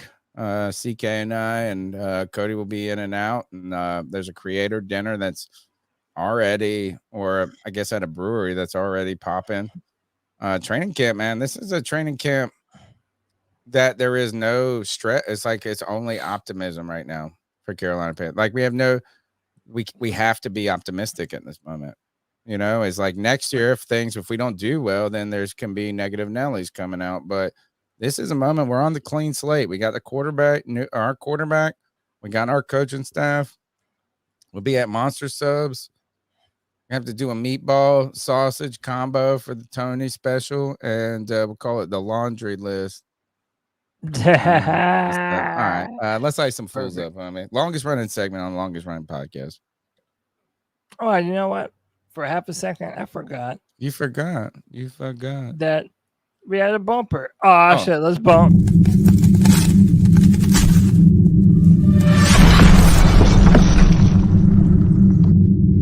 Ice up, son. Ice up. So I guess I'll go first. First off, I want to ice up Al Pacino. Wow. Yeah. Kids this late? You had to have heard about this, right? Let me just do the window, and let's do this right here. So Al Pacino's girlfriend is 8 months pregnant. Right. And the man is 83 years old. And that means that by the time the child is around, he will be 93 years old. Bro, imagine going to school with your dad. he's like dropping you off, and all your friends are like, "Hey, your grandpa looks nice," and you're like, "Nah, dude, that's my dad, man." That is He ain't gonna hilarious. be around to be dropping him off at school, my dude. Oh shit. Number 2. I'll get to this one in a sec. I call this one just white boys doing white boy shit. Oh god. Oh, Oh no! Yeah, dude. No! Oh no! Like, why? What did you think was gonna happen, stupid? I have questions. All right, my number one question is: did both of them run into that willingly, or did this guy who ran to jump through the fire to be like do stupid white boy shit get unexpectedly pile drive by somebody who thought it would be funny to meet him head on? Did both of them run intentionally? One run intentionally. What a fucking dumb move if both ran, and what a dick move if somebody goes, you know what, let me fuck this guy's trick up and power bomb him into a bonfire. Yeah, that's. Can we watch it one more time? Yeah. I don't think he looked surprised. That other guy did. Look at him. He had his hands up and he got hit in the stomach. Yeah, Like, he was don't look midair. like he was trying to meet somebody at a football pose. You know how if you're on one side of the fire, sometimes you can't see the other side? That might have been what had happened. They were here is simultaneous idiots. Yeah, they just happened to be dumb. Wow. That dude's panic level went just ridiculously Dude, his high. life went to terrible. Well, hey, listen, you never know how quick he got out of the fire. It looks like they did all rush to try to help pretty quickly. So hopefully that got him out before he got any major issues. This guy told me once I worked with, he said that when he was about a generation ahead of me. He said that they were all out, and we used to party like this back before the internet. Like you would always go and sit around a big bonfire and drink beer. It felt like you were in a Dazed and Confused movie or something. But he said that this one time, and who knows if these people are exaggerating the stories, but Right. that they were out in the country doing that shit, and they had a fire burning in a barrel, like one of those big 55-gallon drum barrels like that. I can't ever find. I want a burn barrel. Seems like they're everywhere where poor people live in the city. Mm-hmm. But he said that they had a big fire in one of those, and this dude was tripping acid and ran balling, like tripping, and went up and tried to pick the barrel up. Oh, what a dumbass! And he said you could see the handprints on the barrel when the fire was gone. That's left over. Those are John's hands. Yeah, you can see his palms. Just right. And I was like, and so that's kind of what that makes me think of is dumb white boy shit. What is this one? Yeah. This one is like, why was this car parked where it was? Or this truck rather, because that some disastrous shit's gonna happen. So they're cleaning up a wreck. You see the truck right I've here. seen this one. Yeah, you see the truck right here. God, it's bro. like this car. They're trying to pull it up onto the truck, I guess. But if you notice, the truck is on the road. I'll just let it play.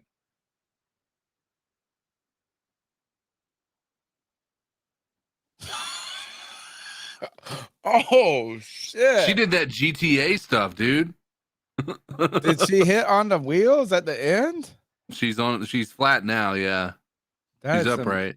Dude, but that to me, nobody put no cones out. Why? Yeah, why would you cones not? out, motherfuckers? Yeah, why is there no one warning people about this giant fucking fucking? She was GTA? probably like checking her radio. She sees a truck. She thinks it's on the side of the road, and then she's going 80 miles an hour. Dude, imagine No how shot, terrifying. dude. She was watching. She played GTA, and she saw this moment come. And this is the my same moment. moment. I practiced so long. This is the moment many of us from GTA, Vice City, and San Andreas have dreamed of for our entire lives. Unfortunately, it looks like it ended in a pretty disastrous way. God. Damn. So to all those people, ice up. I don't got one. I mean, I do have one. My ice up pick we already talked about for whatever amount of minutes was the stupid ass Jack Jones dude. That's my ice up. All right. I know 6K. Oh, wait. What did Biden say?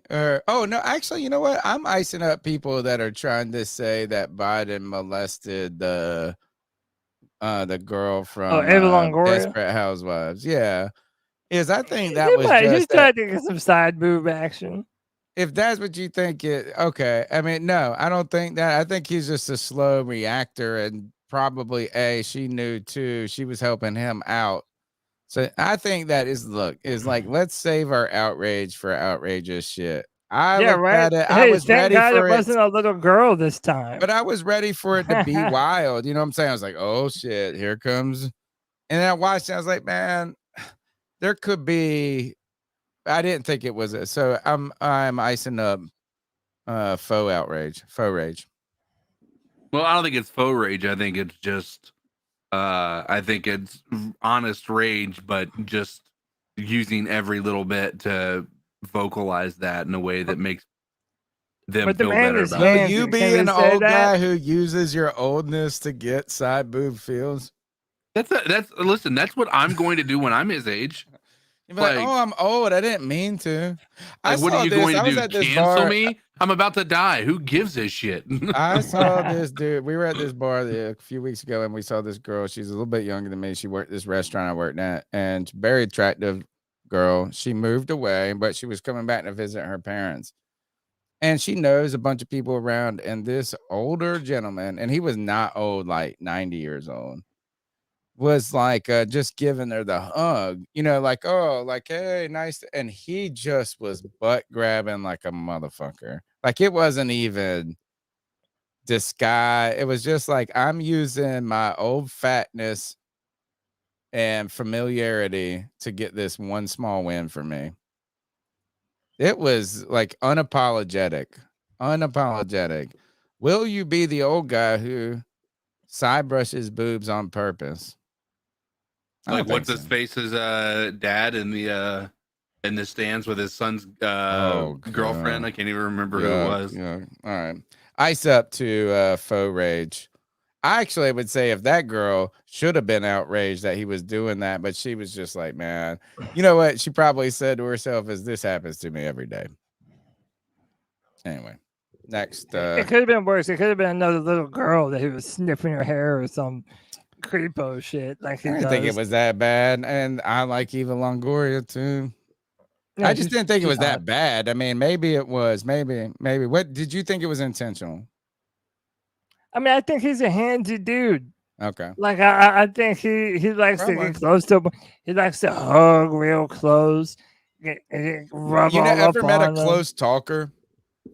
No, you ever met a dude, close talker? Like no, he somebody likes and titties. and but I dog. know, but like someone who, when they talk to you and it's just you and them, and they get really like, it's not that farther than a normal Like, person. they want you to smell their breath. It's so, yeah, it's like, man, 2.5 inches would make this far more comfortable.